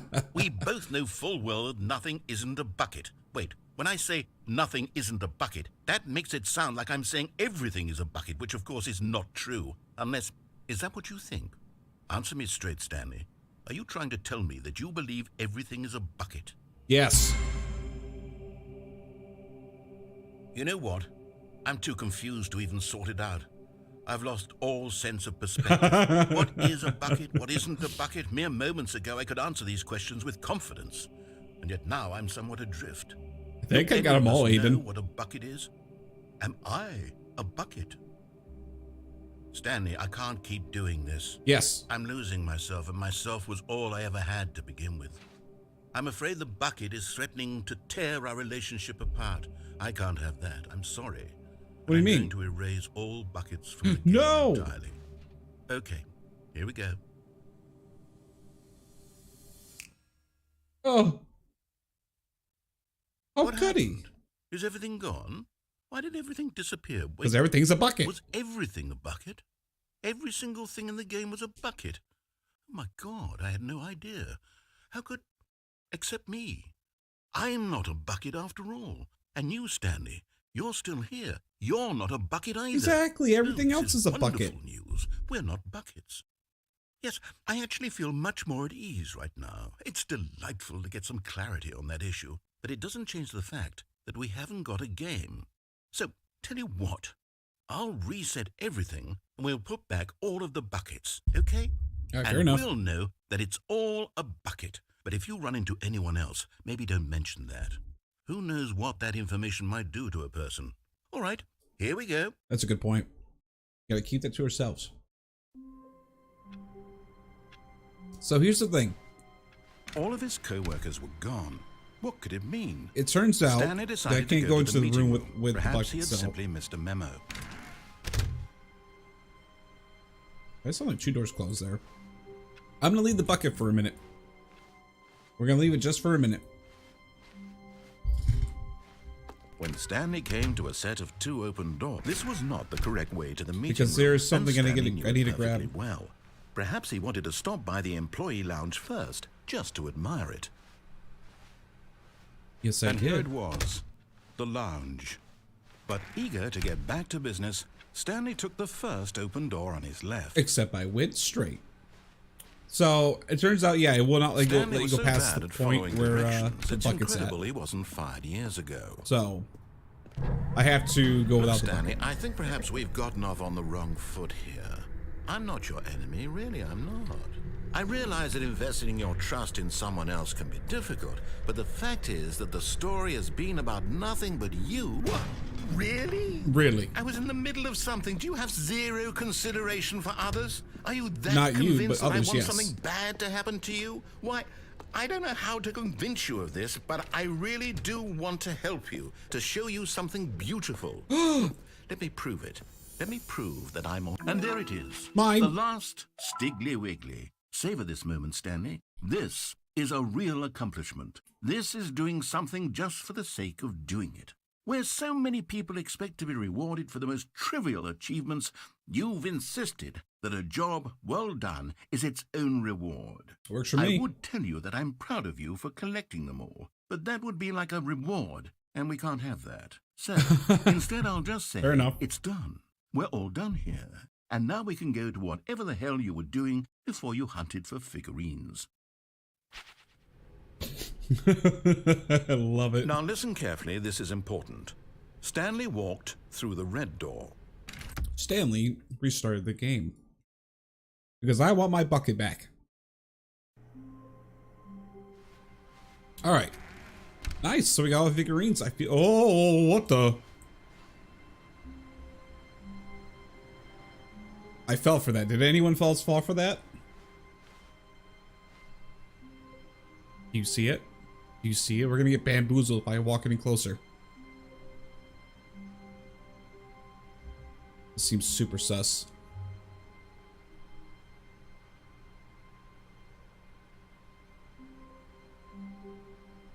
Stanley, I'm sorry, but I have to put a pause on things. Why? It's those figurines. Those figlers. I haven't stopped Figlers. thinking about them since you nabbed every last one. Wasn't it just the most intrinsically fulfilling moment of your entire life? Didn't it fill you to the brim with inner richness? It did. Yes, I know we're supposed to be telling a story, but won't you please indulge me with one more trip back to the memory zone? I would love nothing more than to revisit the figurines. Just one more time. Alright, fine. We'll go one more time.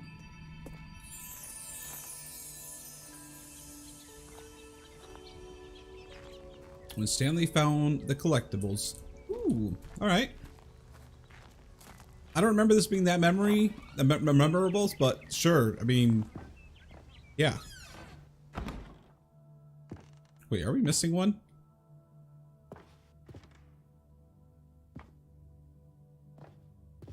We're definitely missing an award. There was three awards here. Oh, it goes down. Okay. This reminds me of another game you should try with the mess. Oh, I've heard of that one, Michael. I'm thinking about trying that. Here's where it all began. It the did. First collectible. Back then, we had no idea of how many of them we'd find. Sure, it said 6 right there on the screen, but how could we know for certain? That's true. Could have We were changed. so innocent. We'll never be like that again, Stanley. It is. It was so shiny, though. I mean, I can't ignore the fact that it was. Look how beautiful it is. Ah! Whoops. Well, I have 7 now. I didn't think it was actually gonna let me grab it. And here was a second Stanlerine. You found this one all on your own, just by poking around in the boss's bathroom. You did that, Stanley. I'll be honest. Back then, I had no faith in you to find any of them, let alone 6. But you continue to surprise me in all sorts of mundane, unremarkable ways. And I'll keep surprising you. Mine. Ooh. Okay, let's do a little quiz. Which of these rooms was the room you found your third mini Stan? Can you remember? Yeah, easily. Boss's office. Oh, no, it wasn't. No, it wasn't. No, it wasn't. No, it wasn't. Nope. I went to the understairs first, and then I went to the boss's office. Yep. Hey, that's exactly right. It was here, under the stairs. Yep. It was the third one. You picked it up, and then after that, you had 3 of them. I'm glad these moments are so crystal clear in your memory, but I shouldn't be surprised. After all, science tells us that it's impossible to forget your third time doing anything. True, true. You know, if I see someone's name 3 times, it's usually I'll remember it. If I don't say it, I'll forget it. So he's technically right. Let's see, what came next? Not this. Oh yes, we found a Figley in this pink room. Oh well, I can't actually say I remember being in this room, but it's here in the memory zone, so it must have happened. This didn't happen. Narrator, this is bad.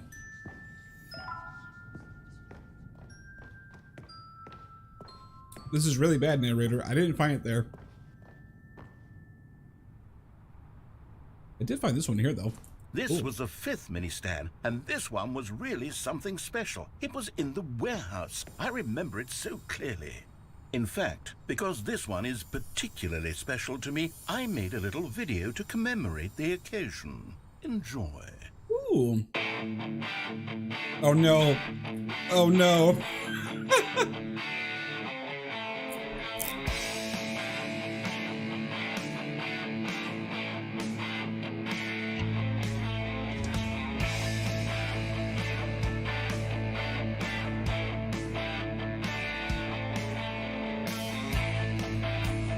Oh my gosh.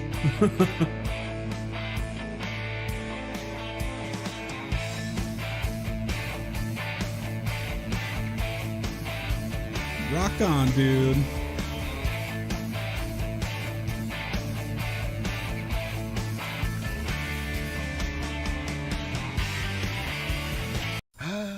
Takes you back, doesn't it? Yeah, to spent when a I lot of graduated time high making that school. video, but it was 8 minutes I wouldn't have spent on anything else. That reminds me of when I was in high school. Because that's when that type of thing came out. Do me a favor, if you guys are in the chat, make sure you go to Subliminal and put it in its Discord, so that way I'll remember to check that game out. So we may live stream that. Hey, Alan, thanks for getting for the $10, dude. The cake is a lie. The cake is a lie. The cake is a lie. Now you won't ever think the cake is real. And why won't I think the cake is real? Because the cake is a lie. Thank you, Alan. I thank you so much for the $10, man. Much appreciated. Where are we going? Oh, okay. Yep, this was definitely the last one. And then, Stanley, then we came to the last collectible, the final figurine, right here by the red and blue doors. This memory is the most distinct and clear in my mind, perhaps because it was the one that happened more recently than all the others. Yeah. Who can truly say how the mind works? All I know is that this is the moment where you picked up a Figly and I thought to myself, yes, that's all of them. They're all collected. It was a moment unlike any other. Except for the other moments picking up figurines, which it was exactly like. Mm-hmm. This is called the Stanley Parable, Robert. It's something. I love it, but it's something. Mine, 12 out of 6. You thought I was gonna go through the red door? Never. What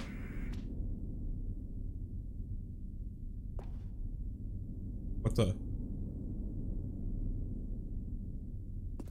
Okay. You And are then in the present. there was no more, because we've caught up to the present moment. Nothing left to do but move onward into the future. Goodbye, memory zone. Oh, wow. That was like, all right. That was hey, we're done. Bye. No, I'm not done. I'm not ready to move on. Stop the loading screen. Isn't there some way we can stay here, keep enjoying these figurines? Let's just go backwards. We'll do the memory zone again from the opposite direction. See how that feels. Pass, but we were okay. Narrator, we already did this, okay? We gotta let things go. Okay, yes, the room with the red and blue doors. I remember this. We did it like 5 seconds ago. Of all the figurines we looked at in our initial tour of the memory zone, this one is the most distinct and clear in my mind. Let's keep going. I want more. But Narrator. I mean, at least I got 13 of them now. So there is that. I can't really be mad that I have 13. Oh gosh, here we come. And here's where I made that video. Don't you remember the video we watched? I do, Narrator. Yeah. Oh, okay, we're gonna watch it. Okay. Yes, Yep. I love that video. Okay. Thanks, Narrator. I think he's got a problem. I'll be honest. He's not acting right. Still don't remember the pink room, Stanley. Still no memory of this one. Good room, though. A solid room. Because it didn't happen. I'm telling you, there was no pink room. You're going nuts. But we're going downstairs. These really were a treat to hunt down. You know, if there had been any kind of reward for finding all of these, it really would have muted the intrinsic joy of collecting them. I'm very glad we resisted the temptation. Yeah, but looking at them all again is kind of like ruining the moment, though. I'm just saying.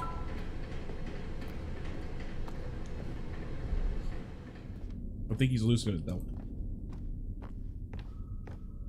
Oh, nostalgia all the time. I feel like Omega. I played a few games from my childhood, and just it hits hard. This was our second Figly. Don't you remember? Yes, I remember it too. The past is truly a wonderful... This scrolling doesn't work. Oh, we need to fix that. Hold.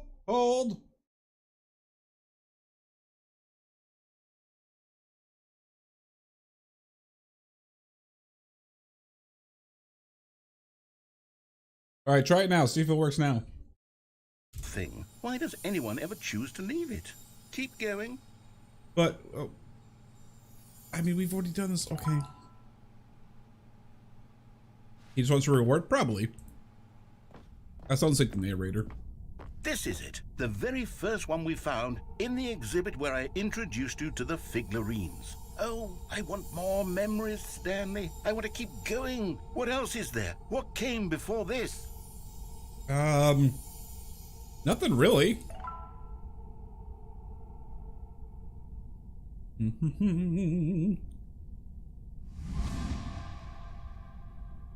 Collect them all, gotta collect them all. Oh no. Interesting. Okay, we'll take a look at the link. That's weird, but thank you, Michael. I will. I'll figure out why the heck it's not working. They may have changed the link code, but I'll take a look. Look, it's the terrible new content that we were originally sold on. I remember hating it back then, but time does put a rosy filter on everything. In fact, I dare say I'm actually quite fond of it now. Look how much fun the past is. I want more memories. I'm not gonna jump though. I'm holding on to the jump circle just in case. Back we go. Oh yes, the two doors. We Who see could this have every forgotten that? time. A classic memory, this one. We literally see this every time, narrator. And before everything else, there was your office. Uh-huh. You mean Is the there thing anything you else? see. Was there something that came before your office? There's Oh, no. something I feel I can remember. I can remember. Okay. Yes, I'm remembering something now. I remember before this whole story got started. Back then I was different. I used to make big decisions. I was passionate. I was skeptical. I weighed each decision with profound thoughtfulness. And then somewhere along the way, I stopped making decisions. I became lazy. And I came up with a character named Stanley to do my thinking for me. He would make the decisions. He would decide which way to go. I would cheer him on as he collected figurines for no reason. Why did I invent Stanley? Was I lonely? Yes, perhaps that's it. Perhaps I needed to imagine I had companionship. And Stanley really did make for a wonderful companion. The truth even really if comes he was out. a fiction. But I suppose it's grown old. I want to think for myself again. I want to go back to how it used to be. Yes, I can be on my own again. I can do it. I'll be stronger this time. I'll take care of myself. I don't need Stanley anymore. Oh, but he truly was so much fun to play with. But you know needed what? me. Since You we're need in me. the memory zone, how about one more good memory? Let's go back just once and give Stanley one more run of the office, and then I'll retire him for good. I did enjoy telling his story so very much. Okay, here we go. This is the story of a man named Stanley. Oh boy.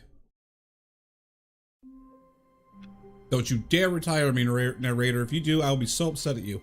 All of his co-workers were gone. What could it mean? Stanley decided to go to the meeting room. Perhaps he had simply missed a memo. You don't think he's serious, do you? Like, you don't think the narrator would actually do it, right? Stanley cradled the bucket in a gentle embrace, protective yet delicate, assertive yet compassionate. Stanley clutched the bucket tightly to his chest and entered the door on his left. It really is, though, King. Yeah, it really is. It makes me upset. Oh, Still no one was here. Stanley needed the the old bucket's music. warmth and comfort now more than ever. Perhaps his boss's office was where he'd... Stanley, we must move on from this broom closet, simply because I have no remaining stickers. What? If I did, you can guarantee we'd be in here for hours. But alas, no stickers. give me my stickers now. I'm not going anywhere to give me my sticker. Oh, googly eyes, I forgot.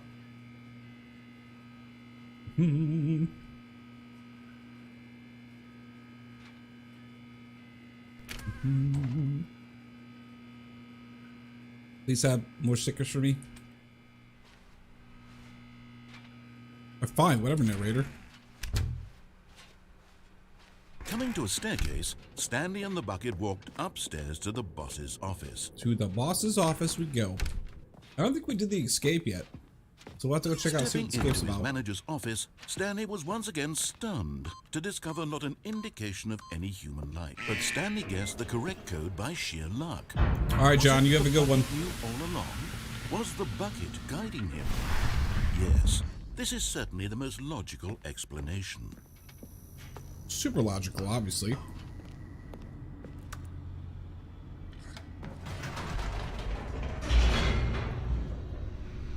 Here we go.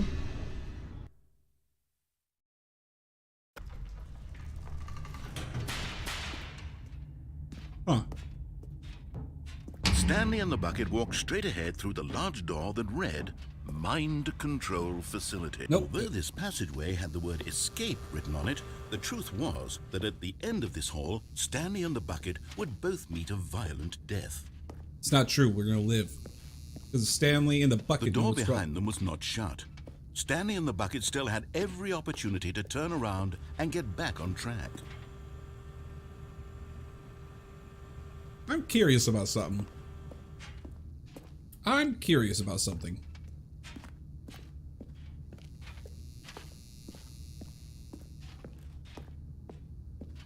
the other games, thank you, Michael. I appreciate that. But of course, Stanley and the bucket thought better of it and realized they simply had too much to live for. Or did we? Nope. It's death for Stanley and the bucket. I love it. Oh, nope.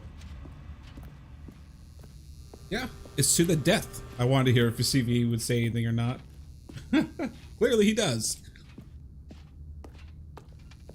Clearly we're not gonna die. I feel like there's no way they will let the bucket die. At this point, Stanley and the bucket were knowingly walking forward into a very painful death for each of them. Oh, we're gonna be just fine.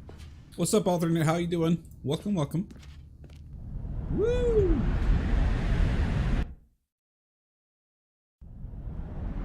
Sadly, guys, I think this is the last part. I don't think there's any more past this.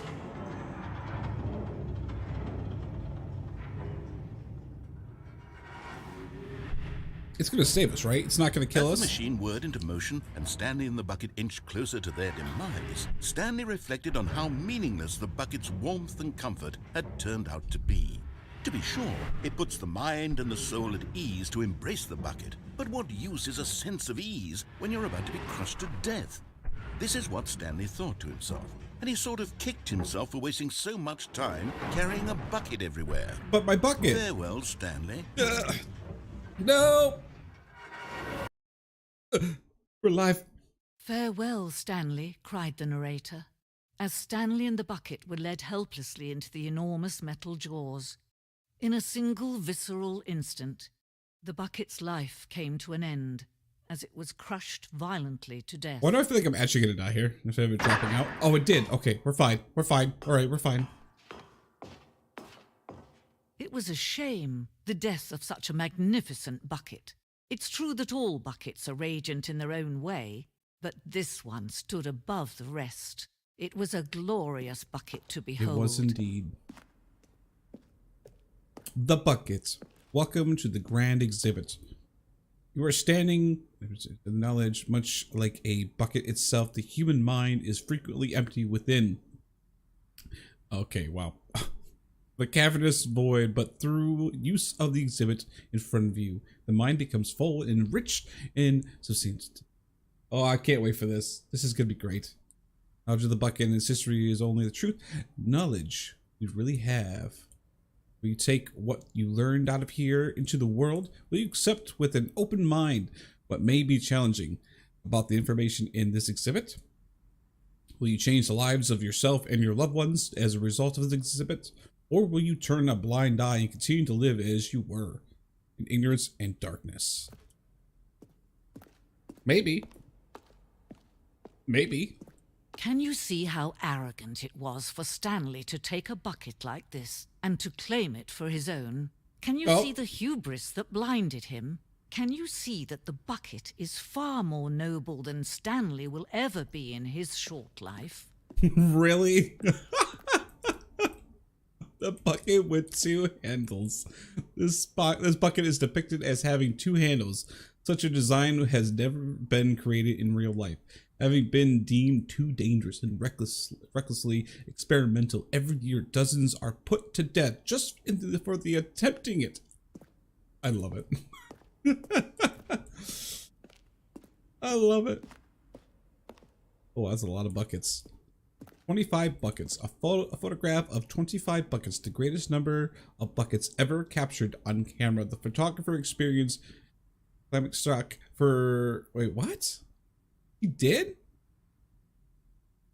No, catatonic shock for several weeks as a result. Okay, well, he's dead. He's totally dead. Missing those eyes. Don't worry, we'll get the bucket again. Inferno bucket? A replica of the Inferno bucket, which in medieval era was so powerful, altering that it drove dozens of nations to war with one for control of it. Billions died, yet in spite of all of it, the simple fact remains: no one can control a bucket. I mean, it could. You could if you tried hard enough. Oh, this is ingenious. The stress bucket, an analogy: worry, negative forecasting, negative thinking, lack of. Okay, so we got size. Wait. Vulnerability, size, and strength of the bucket. Coping strategies, holes. Coping strategy equals holes. Rest and relaxation. Do something you enjoy. Rest and relaxation. Stress, the level of water in the bucket.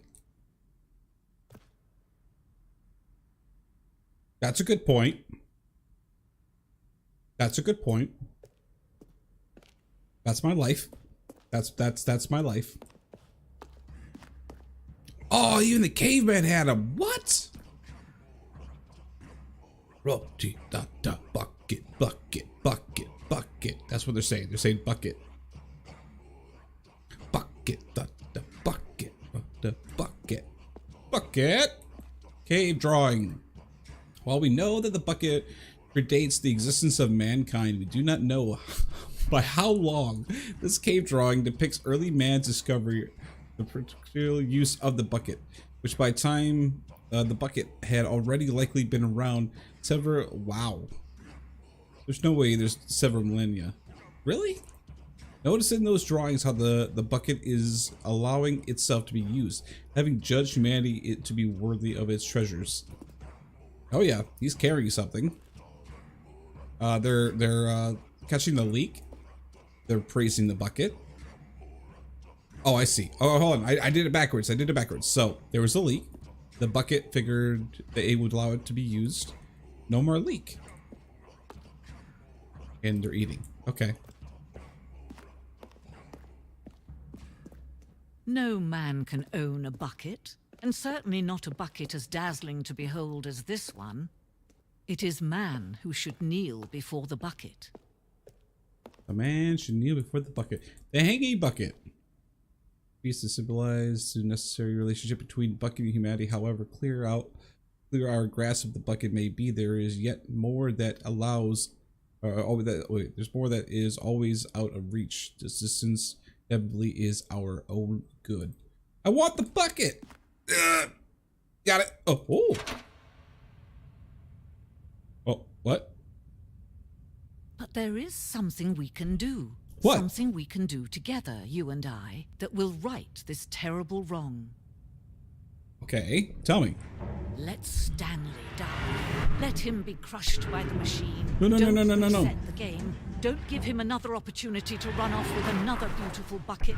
We can save the world's buckets from their treatment as tools and implements if No. let Stanley die together. The No. bucket shall take its place as ruler, as leader, as commander of a new Nope. world, a new vision. I can't do it. What if I reset right now and they don't actually allow it to crush me? Or Stanley?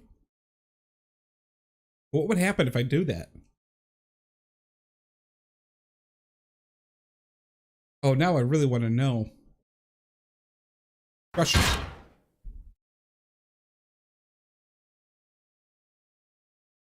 Maybe we'll try it out next time. Oh, okay. The bucket is all power. Just a step through this door, Stanley thought to himself. That's all I need. If I can make it through this door, I can make it through them all. The end is never the end. The end is never the end. Then it's never the end. It's never the end. It's never the end. It's never the end. Stanley's bucket, the only co-worker he would ever truly need. Yeah, we found it at the beginning of the video. Actually, I went to go turn off the computers, And I noticed that like it let me like get a little bit above the chair. And then yeah, it was really interesting. With the bucket? Yeah, I did. Stanley clutched the bucket tightly to his chest and entered the door on his left. Sadly, I don't think there's anything else we can do. We've done it all. I'm pretty sure we've done all the content. I don't think there's anything remaining. Because we went to the right, we went to the left. Although there's something we can watch though. So I'm gonna real quick hold on, just in case I got something up here I don't want to show just yet. Not even close to being it. What do you mean? I swear though, we've done like every single activity. Hold on, I gotta check one thing.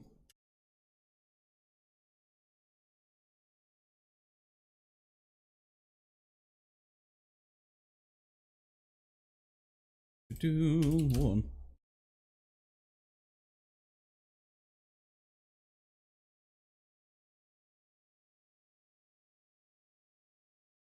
Did you go to the bottom of the? Yes, we did that one. Yep. We did do that indeed.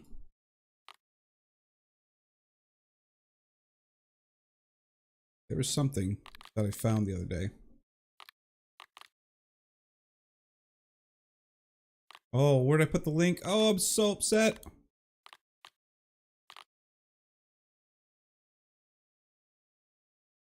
It should be here. I had the QR code. I don't think I can go back though.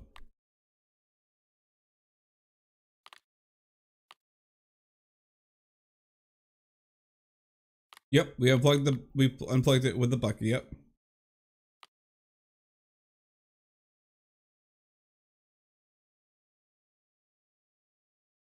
Oh, I don't know where I put the link. That's so unfortunate.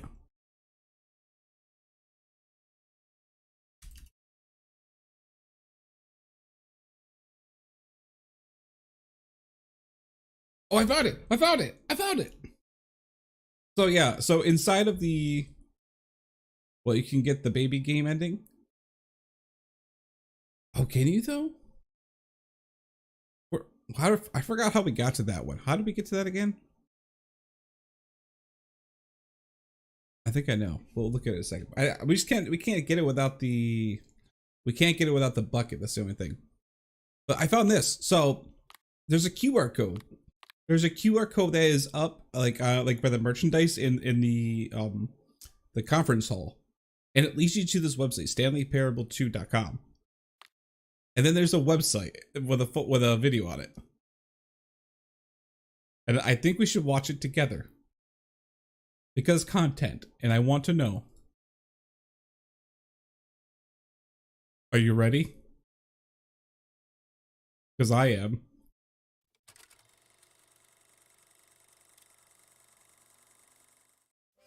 Say there, Timmy. What's that you're enjoying? Why, it's breakfast, of course. Everyone loves breakfast. But did you know that breakfast is getting a sequel? That's right. It's called Lunch. And Ooh. Critics are raving that Lunch will be everything breakfast was and more. With a little luck, we may even get a trilogy series out of it. Say, you know what a sequel is, don't you, Timmy? Why, sequels are the world's way of clinging helplessly to the past. We all want more of the things we love, and we're all afraid of change, which is what makes sequels so popular. New ideas are dangerous, Timmy, and they can lead to early aging. This eager-minded young thinker is just 29 years old. That's why we have sequels, to keep us couched in the familiar and the comfortable. Sequels are the bedrock of a healthy, functional society. And if you look around you, you'll find them everywhere you go. For instance, this man is developing a sequel to the automobile, which we'll call the vertical automobile. It's a useless, impractical invention. And in 2 days' time, the man will be publicly stoned to death for his crimes against gravity. Not all sequels are heretical nonsense, however. Here's the man who invented breathing, which is the sequel to suffocating and dying a slow death. Even your parents are getting a sequel, Timmy. Their names are Rob and Jessica, and they'll be taking care of you once your original parents are Jessica? sent back in time to fight a secret war for the government. Sequels can be very fashionable. This young woman is wearing 5 shirts at once, which is the sequel to wearing 4 shirts at once. Look at Becky over there, wearing only 2 shirts at once. Get with the times, Becky. In fact, there is only one single thing in the world that isn't a sequel. It's this. We don't know what it is or why it exists, but it's the prequel from which all sequels are derived. Oh my god. And just like everything else, the Stanley Parable is getting a sequel too. I did not, but we'll check that out in a second. Alternate. We all know, of course, that it was your favorite game as a child. Don't you remember those long, lazy afternoons you spent playing the Stanley Parable? Watching your precious youth fritter away hour after hour. We've all wasted our childhoods in one way or another, and you were fortunate enough to get to waste yours on the Stanley Parable. But the Stanley Parable came out years ago, and you're not a child anymore. You're I'm an a adult. man, I'm an just adult. like the sequel to a child. And as a man, you want manly things like taxes and cheating at baseball. You need a man's video game, Timmy. And that's why the Stanley Parable 2 will be perfect for you. It's as manly as video games can get. And if you don't believe me, let's look at the burly hunk of a man who's responsible for the game. Here he is, hard at work. His name is Gregory 8-Pack, and he's the cutting picture of raw, virile masculinity. Oh, wow. Gregory is what we call the ideas guy, and he has the most important role on the team. The ideas guy tirelessly comes up with interesting concepts and then hands them off to the rest of the developers for the relatively simple job of turning those concepts into reality. Ooh. For example, he's the one who picked up the phone and declared, "Someone ought to make a sequel to the Stanley Parable." Good work, Gregory. Go ahead and take the rest of the day off. With the hard part out of the way, work on the game we're on can now PC. begin. The game's developers must answer a simple question. What makes a sequel in the first place? Well, it's simple. Sequels are an opportunity to correct the mistakes of their predecessors. We've all made mistakes, and we've all caused harm to someone we love in order to cover up our mistakes. When developing this particular sequel, it's important to start by thinking, what mistakes did the original Stanley Parable make? Well, first off, most of the pornography in the original game was stolen or pirated. What? It's time we paid the licensing fees fair and square. Second, the Stanley Parable was catastrophic for this man named Leroy, whose personal information, including home address, social security number, and bank information, were all displayed prominently in multiple locations throughout the game. Oh, God. Although Leroy's money and identity were stolen, the fact remains that his personal information was the emotional core of the game and absolutely vital to a nuanced understanding of the story.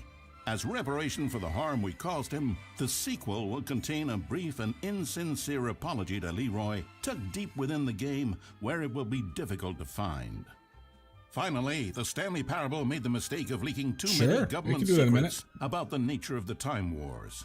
Without these intricate details of specific military tactics, the story is likely to make very little sense. But we've decided to remove them from the sequel in the interest of helping the state's efforts. God bless We'll you. get to you yet, Time Dracula. Now Time then, Dracula. It's time to set about constructing the Stanley Parable 2. Game development is a difficult and complex art, one which can only be fully understood by this race of hyper-intelligent child soldiers bred in laboratories. They begin by studying the original Stanley Parable. I don't know, but it was literally from that QR code. It brought me to this website, and this video was here. Here it is in its raw, untouched form, studying the original Stanley Parable. Here it is in its raw, untouched form, a specimen of technological perfection. Time to exploit it for profit. We begin by adding jokes. The Stanley Parable was most widely known for its stark lack of humor, bucking all conventional industry wisdom. It was a bold artist statement that its developers stood firmly behind. But in 2022, it's impossible to reach even a single consumer of video games without jokes of some kind. That's very kinda true. well, jokes it'll be. During its development, over 500 kiloliters of comedy will be funneled directly into the core of the Stanley Parable 2. creating jobs for hundreds of machine operators and producing 30,000 tons of pollutant chemical byproduct, which will be pumped directly into local lakes, rivers, and beautiful nature reserves like these all over the country. Another common complaint of the Stanley Parable is that there wasn't enough gameplay. And so for the sequel, its developers have gone to great lengths to fix this problem. Here we can see gameplay being printed onto sheets.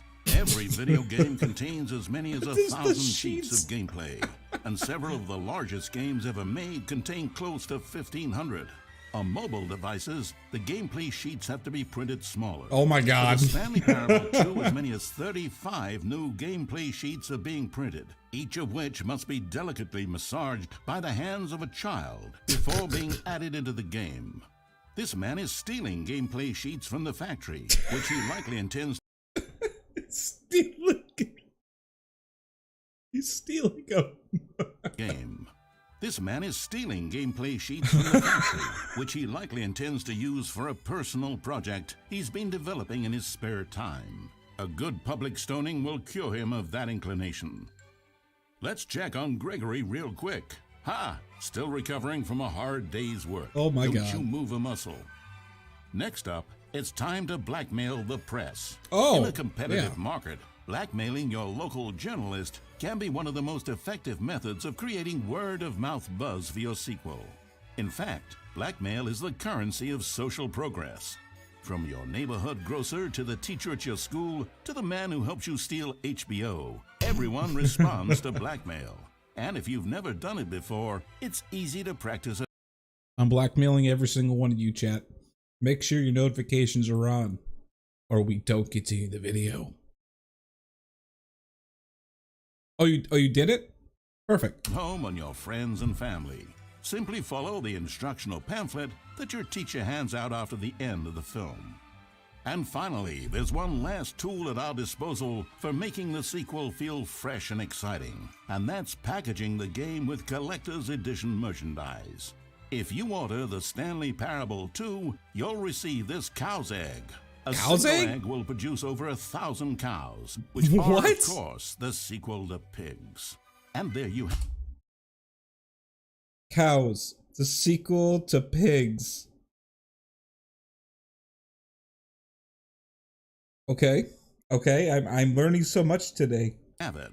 Everything there is to know about producing the Stanley Parable 2. Of course, you may know that there is also a game titled The Stanley Parable Ultra Deluxe. So which game is the true sequel to the Stanley Parable? It's an excellent question, Billy. One which the child soldiers have been working round the clock to come up with an answer to. And after many weeks of diligent research, the conclusion they've reached is, who gives a shit? All that matters is that it's more content for you to cram down your insatiable gullet. You don't want thoughtful and nuanced answers to complex questions, Billy. You just want to eat bubble gum and cheat at hopscotch. So get out there and consume. I noticed that too. He was calling him Billy now. Do your civic duty and bully your parents into buying you every version of the Stanley Parable 2 on every platform. Tell your friends to bully their parents as well. It's through community efforts like these that the world comes together in harmony and connection. And it's only through this connection that we'll defeat Time Dracula once and for all. Don't let the time-traveling vampires win. Buy the Stanley Parable 2 and pledge to support all sequels for today, tomorrow, and into the great unknowable beyond.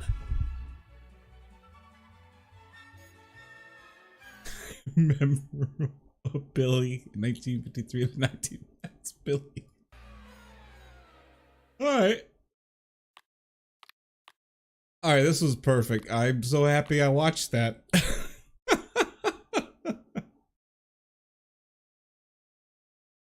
Why the Stanley Parable 2?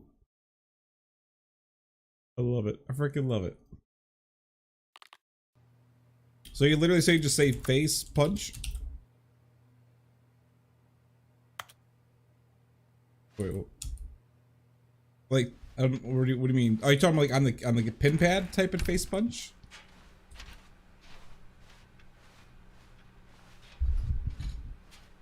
Still no one was here?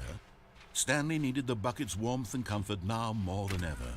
Perhaps his boss's office was where he'd find out. Coming to a staircase, Stanley and the bucket walked upstairs to the boss's office. All right, I'm curious. So we'll do the keypad thing in a second, but if I go... Stepping in...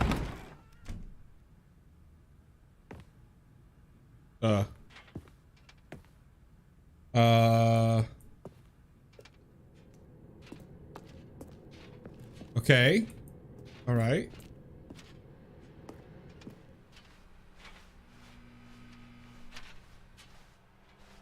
Oh god, did I break the game? Oh, that's different.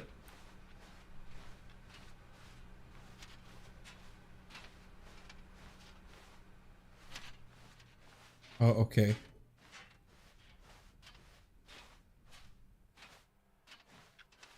Bucket and I are really confused. There's a door open.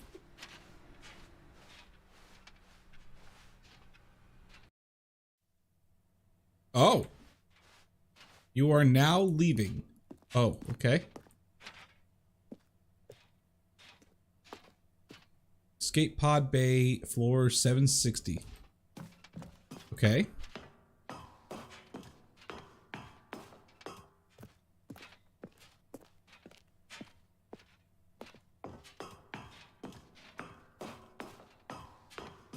$756. Okay, that's not too bad. There's only what, 4 more floors? Hey, Paul, thank you so much. I really appreciate that. You have a good day as well, okay? Thank you for stopping by and saying that. That was really nice of you. Thank you very much. That was really kind of you. Wait, what? Oh, we're good. Okay. 757, 758. Fuck it, it's gonna be okay. You and I got this. What?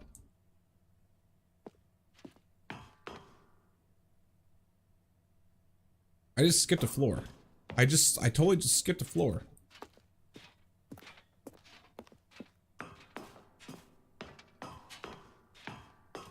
Escape pod, launch bay. Oh, it's really dark in here. I'm sorry, chat. I can't see a thing.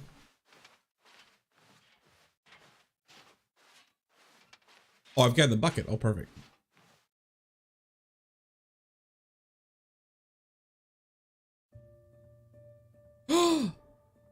Bucket. Shh. No, no, no. You have to go. Don't worry about it. It's gonna be okay. You need to go explore the world. I have to stay here. There's no way that they will let us leave together. I'm gonna miss you, my friend. Have all the adventures. Don't let me down. Bucket. Bucket.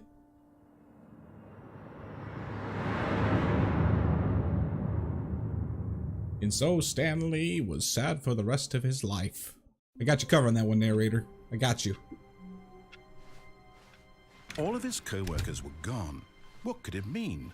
Stanley decided to go to the meeting room. Perhaps he had simply missed a memo.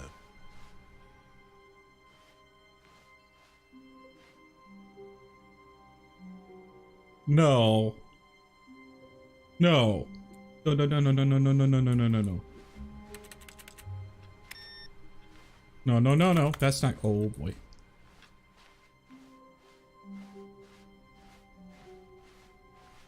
When Stanley came to a set of 2 open doors, he entered the door on his left. Yeah, we did the bottom of the mine facility.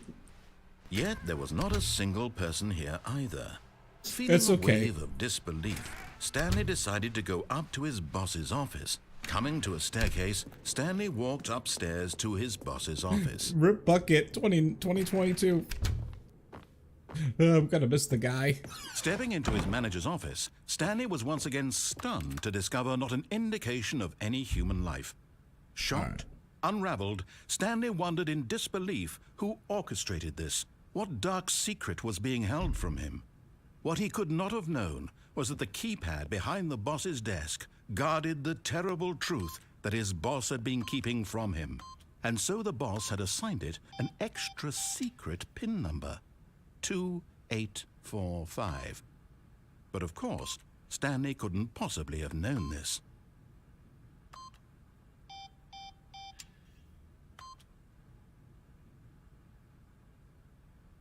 I don't think it's also in here. Stanley just sat around twiddling his thumbs. Trying to input Yeah, we got all the anything on collectibles, device was useless, since he could never possibly know that the combination was 2845. I'll never do it. I never knew it.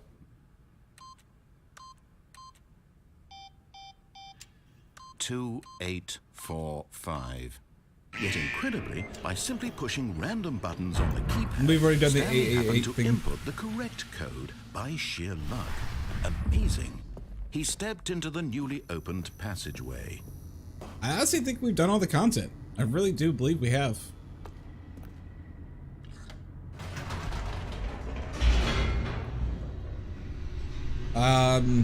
Unless they can walk backwards into the room where the red and blue doors are. That'd be about it. Beyond that, we've done Stanley all walked the straight stuff. ahead through the large door that read Mind Control Facility. Yeah, because I already done all this.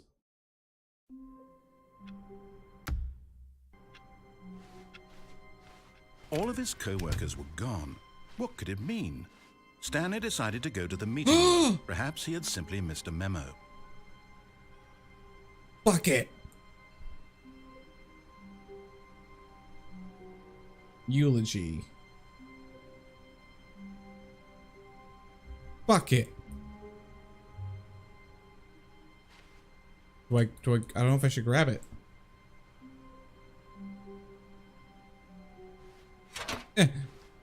Welcome back, And Bucket. try not to lose this one too, you dolt. Hey! It'd be nice! What the heck? Stanley clutched the bucket tightly to his chest and entered the door on his left. No, I don't know where the eulogy's at.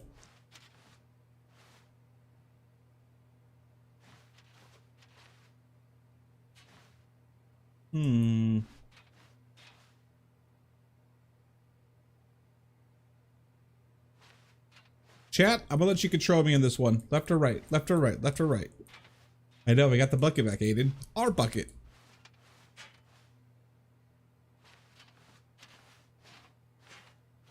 You get to decide our fate for this round.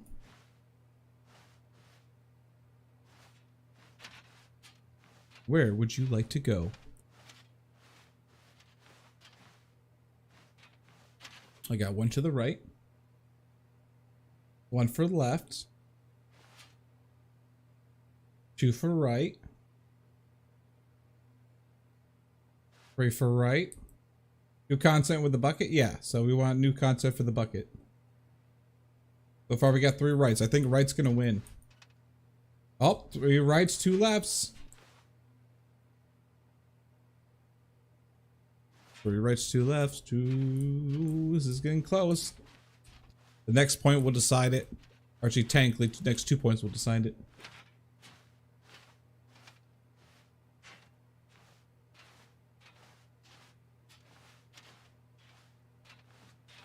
I think I only got the 1 vent ending. I don't think I got the other one. We're gonna go right. Looks like no one else is voting, so This right was not wins. the correct way to the meeting room, but Stanley had felt the bucket calling to him, telling him that the employee lounge was simply the place to be. And here it was. Had the bucket turned out to be correct? Was it? No, never mind. The bucket was wrong. Stanley took the door on his left to go back to the meeting room. What's up, Raining? So we went to the left already. There's nothing really that way other than just the thing going down, which we've already done that. Arr. No, said the bucket. Don't go to the meeting room. Go somewhere else. The cargo lift, yes. Go there. go to the cargo lift. Alright, so now you got 3 options, chat. We either... Actually, is there actually a hole over here? Oh, the vent. There's the vent. Eh.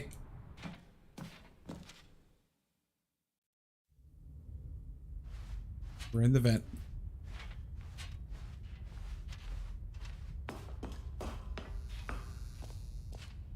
I haven't done this one. This is new.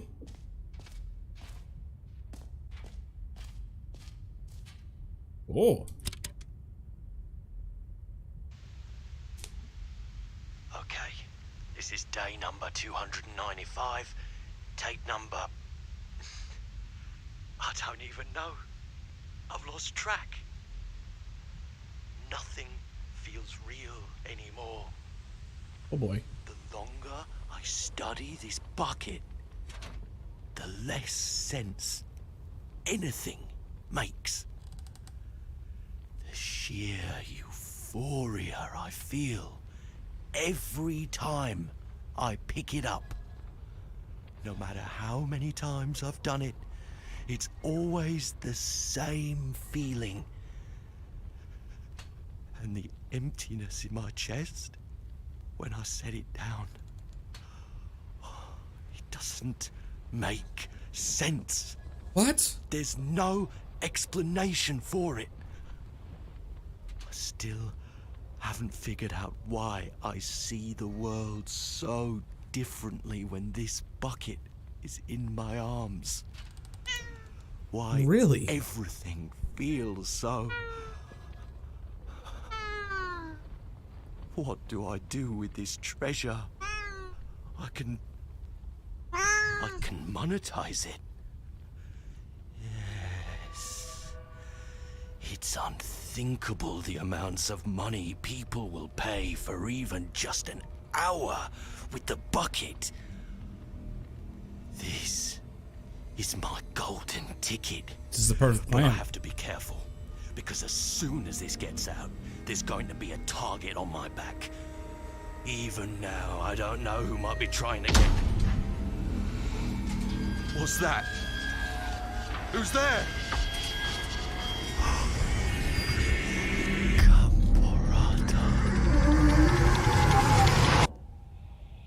Gambarata?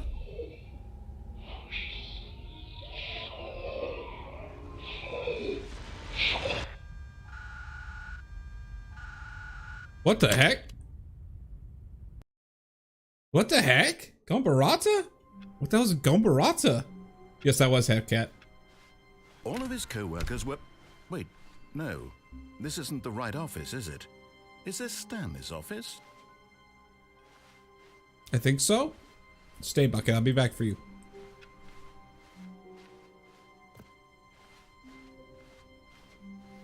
Yeah, $20 for the bucket, y'all. This was not the $20 if you want to hold it. And Stanley knew it perfectly well. Perhaps he wanted to stop by the employee lounge first, just to admire it. It was okay. But eager to get back to business, Stanley took the first open door on his left. I really want to know what that's all about. Stanley was so bad at following directions, it's incredible he wasn't fired years ago. Yep.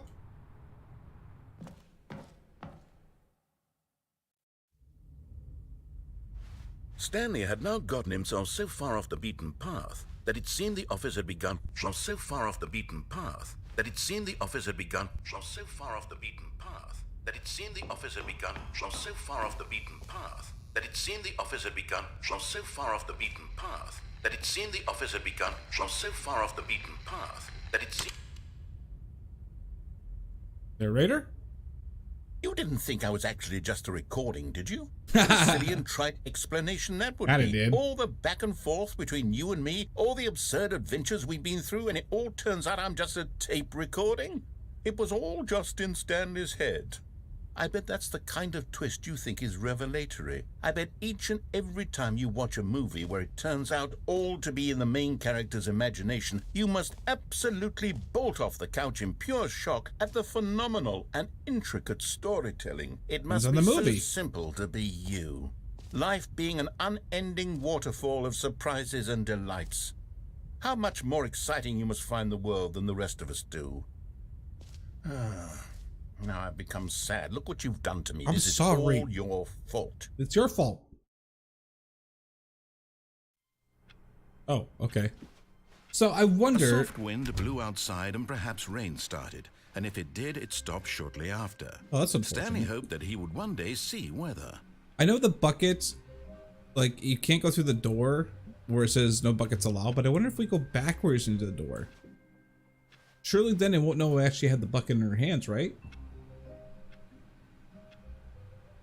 If you think about it. Is Stanley, without the bucket, really Stanley at all? No, surely not. Stanley clutched the bucket tightly to his chest. This was not the correct way to the meeting room, but Stanley had felt the bucket calling to him, telling him that the employee lounge was simply the place to be. It is the place to be. And here it was. Had the bucket turned out to be correct? Never mind. The bucket was wrong.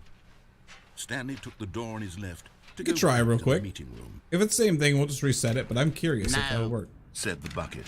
Don't go to the meeting room. Go somewhere else. The cargo lift, yes. Go there. Good, Said the bucket. now ride the lift all the way to the top. There's something up there I need you to I wonder if do. there's a way to get down there. Stanley did not question why or how this bucket was speaking to him. It should have alarmed him, of course, because buckets can't talk. But Stanley chose not to think about this obvious fact. He was firmly convinced that the bucket had spoken to him, and he unthinkingly did whatever the bucket asked. No, stop. Look there on the wall. You Dang see, it. there's a sign right there. It says, no buckets past this point. Stanley, how could you think it was okay to bring the bucket here? Unless, what if the problem is that you actually don't know what is a bucket and what isn't a bucket? I suppose that would explain a lot about your behavior up to this point. I mean, yeah. If that's true, well, my goodness, I think we have to do something about it. This misunderstanding could have dire consequences on the entire rest of the game if not addressed quickly and properly. So much of the impact of the story is dependent on your understanding of what is and isn't a bucket. Please, step in here for a moment. Interesting.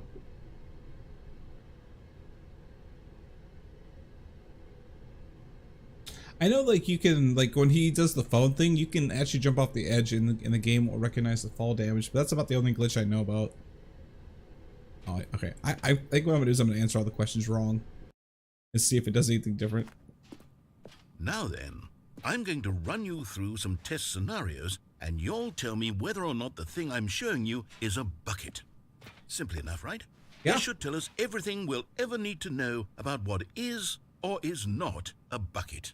Okay, let's begin. Item 1. Is this a bucket? Yes. Incorrect. It is a hologram of a bucket, not an actual bucket. Dang it. Okay. Item 2. Is this a bucket? Yes. Incorrect. It is a 3D printed recreation of a bucket, not an actual bucket.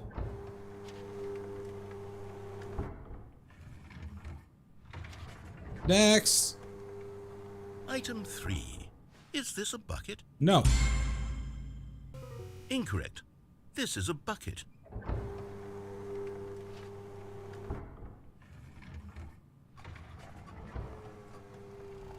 Item 4.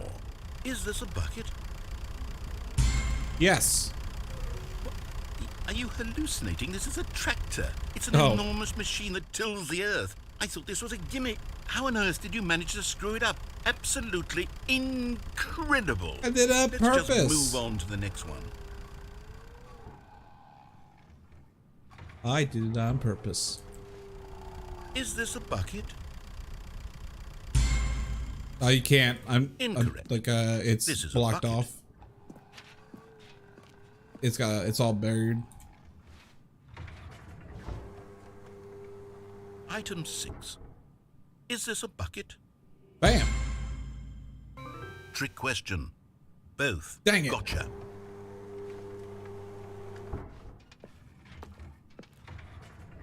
Item... Wait, hold on. I can't find the next one. Let me see. Should be around here somewhere. Come on, green button. Okay, you and I both know there isn't anything here. And I don't appreciate the implication that nothing is a bucket when we both clearly know that a bucket is something, and therefore nothing could possibly be something. Unless, in your twisted mind, have you somehow convinced yourself that a bucket is nothing? Answer me straight, Stanley. Do you believe that nothing is a bucket? Yes. You know what? I'm too confused to even sort it out. I've lost all sense of perspective. What is a bucket? What isn't a bucket? Mere moments ago I could answer these questions with confidence. And yet now I'm somewhat adrift. You can't. Do any of us know what a bucket is? Am I a bucket? Stanley, I can't keep doing this. I'm losing myself, and myself was all I ever had to begin with. I'm afraid the bucket is threatening to tear our relationship apart. I can't have that. I'm sorry. It's okay. I'm going to erase all buckets from the game entirely. Okay, here we go.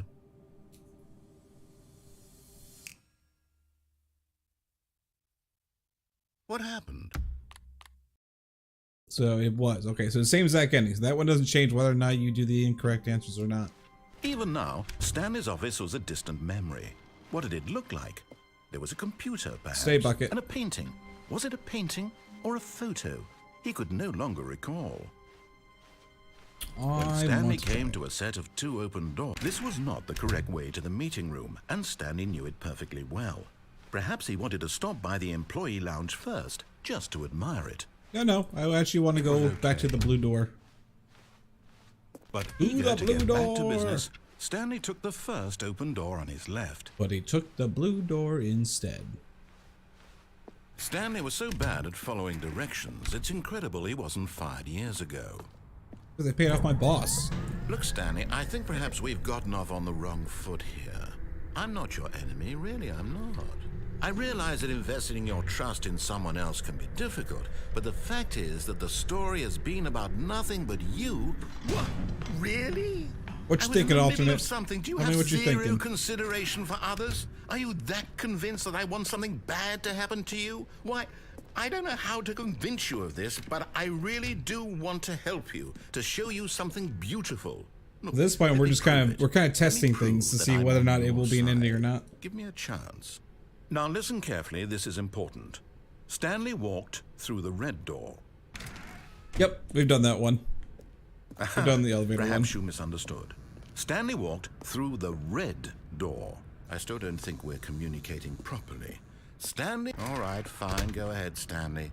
You want to know so badly what's out there? You want to find out what lies... Unless everything is changed. Unless every single ending is changed, we'll see. Then we haven't done anything. We have to do everything again without the bucket. You see? There's nothing We'll see, here. though. I haven't even finished building this section of the map, because you were never supposed to be here in the first place. Broken rooms, exposed developer textures. Is this what you had wanted? Was it worth ruining the entire story I had written out specifically for you? Indeed. Do you not think I put a lot of time into that? Indubitably. Because I did. And in the end, it was all for nothing, because this is what you wanted to see. Help me here, Stanley. Help elucidate these strange and unknowable desires of yours. What would have made this game better? What did you want to see? Vehicles? No. Skill trees? Never. Work with me. You've given me absolutely nothing so far. More googly Tell you eyes. what, let me take a stab in the dark at a new design, and you can give me some feedback. There we go. A third option. This already feels leaps ahead of where we were before. Okay, I'm going to stop you there. Now, tell me about your experience with this new version. Would you say that the game benefited from allowing you more choices? Feel free to be honest. I'm looking for some real critical feedback here. A 1? I mean, I can understand if you had reservations, you saw ways the game could be improved to more fully express itself mechanically and artistically, but a 1? It's That's not even horrible. helpful. What am I supposed to do with that? But I guess it isn't my place to judge. Here, based on the data from your previous playthrough, I've compiled a new version. And to be perfectly candid, I think I've knocked it out of the park with this one. Let's take a look. Yeah, we did the mind control one already. You have console enabled? What do you mean? Like this? Okay, leaderboards, leaderboards. We're all the way at the bottom still, I'm sure. Yeah, a dead rat's still beating us.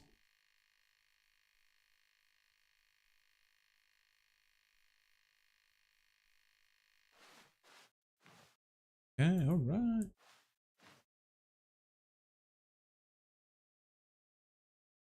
I was gonna say, I didn't think there was a council.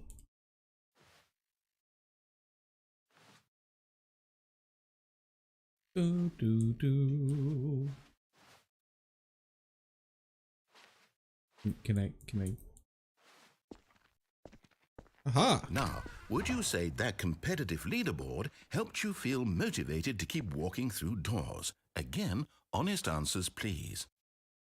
Hey, I nearly forgot. I've got a prototype of a new game I've been working on, and now would be a lovely opportunity to give it some playtesting. Yeah, let's test it. You wouldn't mind taking a look at it, would you? Perfect. Let me boot it up. In this game, it's the same. the baby crawls left towards danger. You click the button to move him back to the right, and if he reaches the fire, you fail. It's a very meaningful game, all about the desperation and tedium of endlessly confronting the demands of family life. I think the art world will really take notice. But of course, the message of the game only becomes clear once you've been playing it for about 4 hours. So why don't you give it 4 hours of play to make sure it's effective? Be sure to keep notes on your experience. Okay.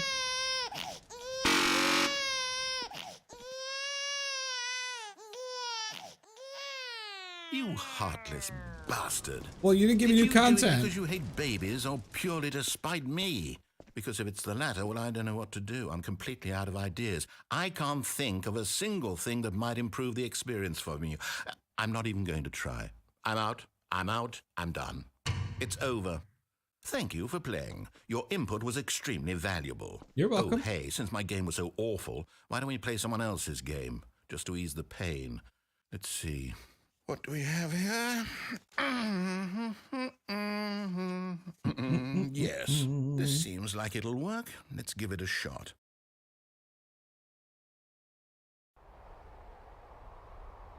Oh, no. Get me out of here. Get me out of this one. All of his co-workers were gone. Oh, What could it mean? man. Stanley decided to go to the meeting room. Perhaps he had simply missed a memo. Wait, bring the bucket with us. So we did the one downstairs. I'm trying to think of all the endings we've done. We jumped out the window. We've gone downstairs into the parking garage. We did the boss's office, mind control both ways, the hitting no and hitting yes with the bucket. We've done escape with the bucket. We've done unplugging and plugging in. And not enabling auto clicker for 4 hours. I'm probably gonna do that on my own time though, Omega, and then film it and then upload it, but speed run it, or like time lapse, I should say. We did the phone both different ways, unplugging and actually answering it. We went to the stage to answer what is a bucket. We went to the vent twice with the bucket, without the bucket. Went to the basement by pressing the button. Yeah, I guess that's everything for that. We gotta reset the game.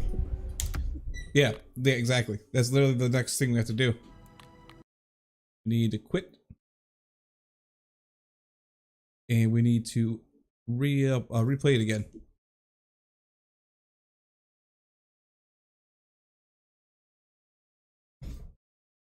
Because it told us next time we come in, we can set the clock to our favorite time. I'm pretty stoked about that. So my favorite time is exactly 3. Actually, no. Sorry, no. My favorite time technically is 1, 2, 3. 1, 2, 3. Yeah, we've been out of the map with the bucket. Yep. It didn't change though. It stayed the same. Like, it didn't change at all when we had the bucket in our hands. 1:23, your favorite time of day. Or could you simply not resist giving me the correct times again? Excuse me. After all, I know how much you enjoy setting the time correctly. Okay, now I'm curious how accurate 1:23 a.m. is. Let's use another slider to find out. How accurate is 1:23? Well, I mean, is it accurate to the actual time, or is it accurate to my favorite numbers? The question. I'm gonna go here. You know, I could just say, regardless of the accuracy of the clock, I'm having a great time adjusting these settings. I feel like I'm learning more about you and how you like to be things being set. It's good to collect data. I agree. Might have been bugged. We'll have to try it again. I wish we had more sliders, but we've gone through all the sliders I have.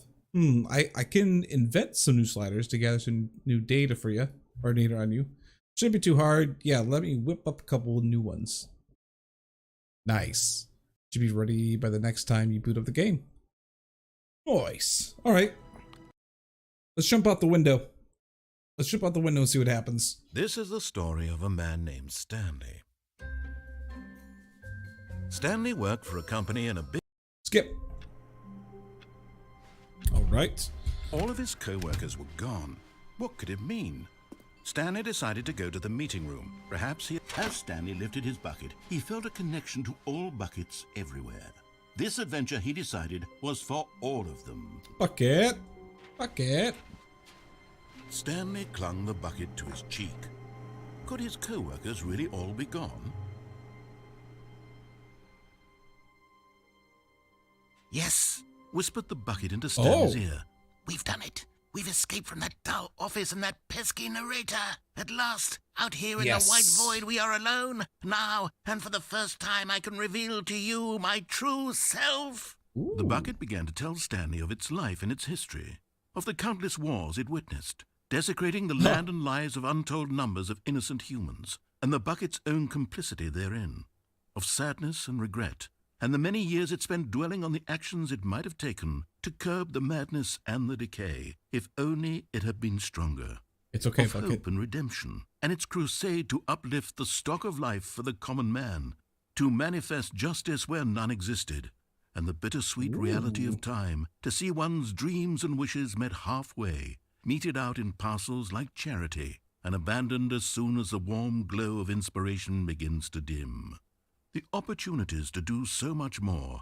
There was so much it could have done, perhaps, the bucket wondered to itself. Ooh. Perhaps if it had seen its own darkness with a clearer perception. What darkness do you have? This was way too much for Stanley. What are you talking about? He screamed. You're Whoa. a bucket. To this, the bucket furrowed its brow. You're a No, bucket. Said the bucket.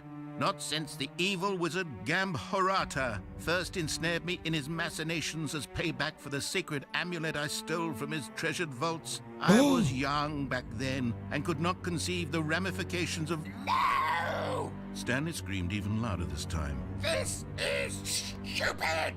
You are a bucket! This is so stupid! Why are we even doing this? As Stanley screamed and What? screamed and screamed, the bucket revealed its true form, transforming into a mighty beast of untold power, its fangs glistening like...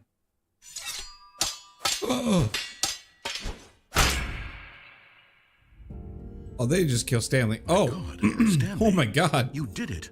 You saved us from the bucket. Thank God you already had all 12 emblems of sages and knew the incantations to summon their true power. Otherwise, we would have easily been overwhelmed by the bucket's power. I'm speechless. You've demonstrated such bravery here today. Come, let's restart the game, and we'll agree to never again go trifling with this bucket, nor the dark magic cast away inside of it. What the actual F did I just watch?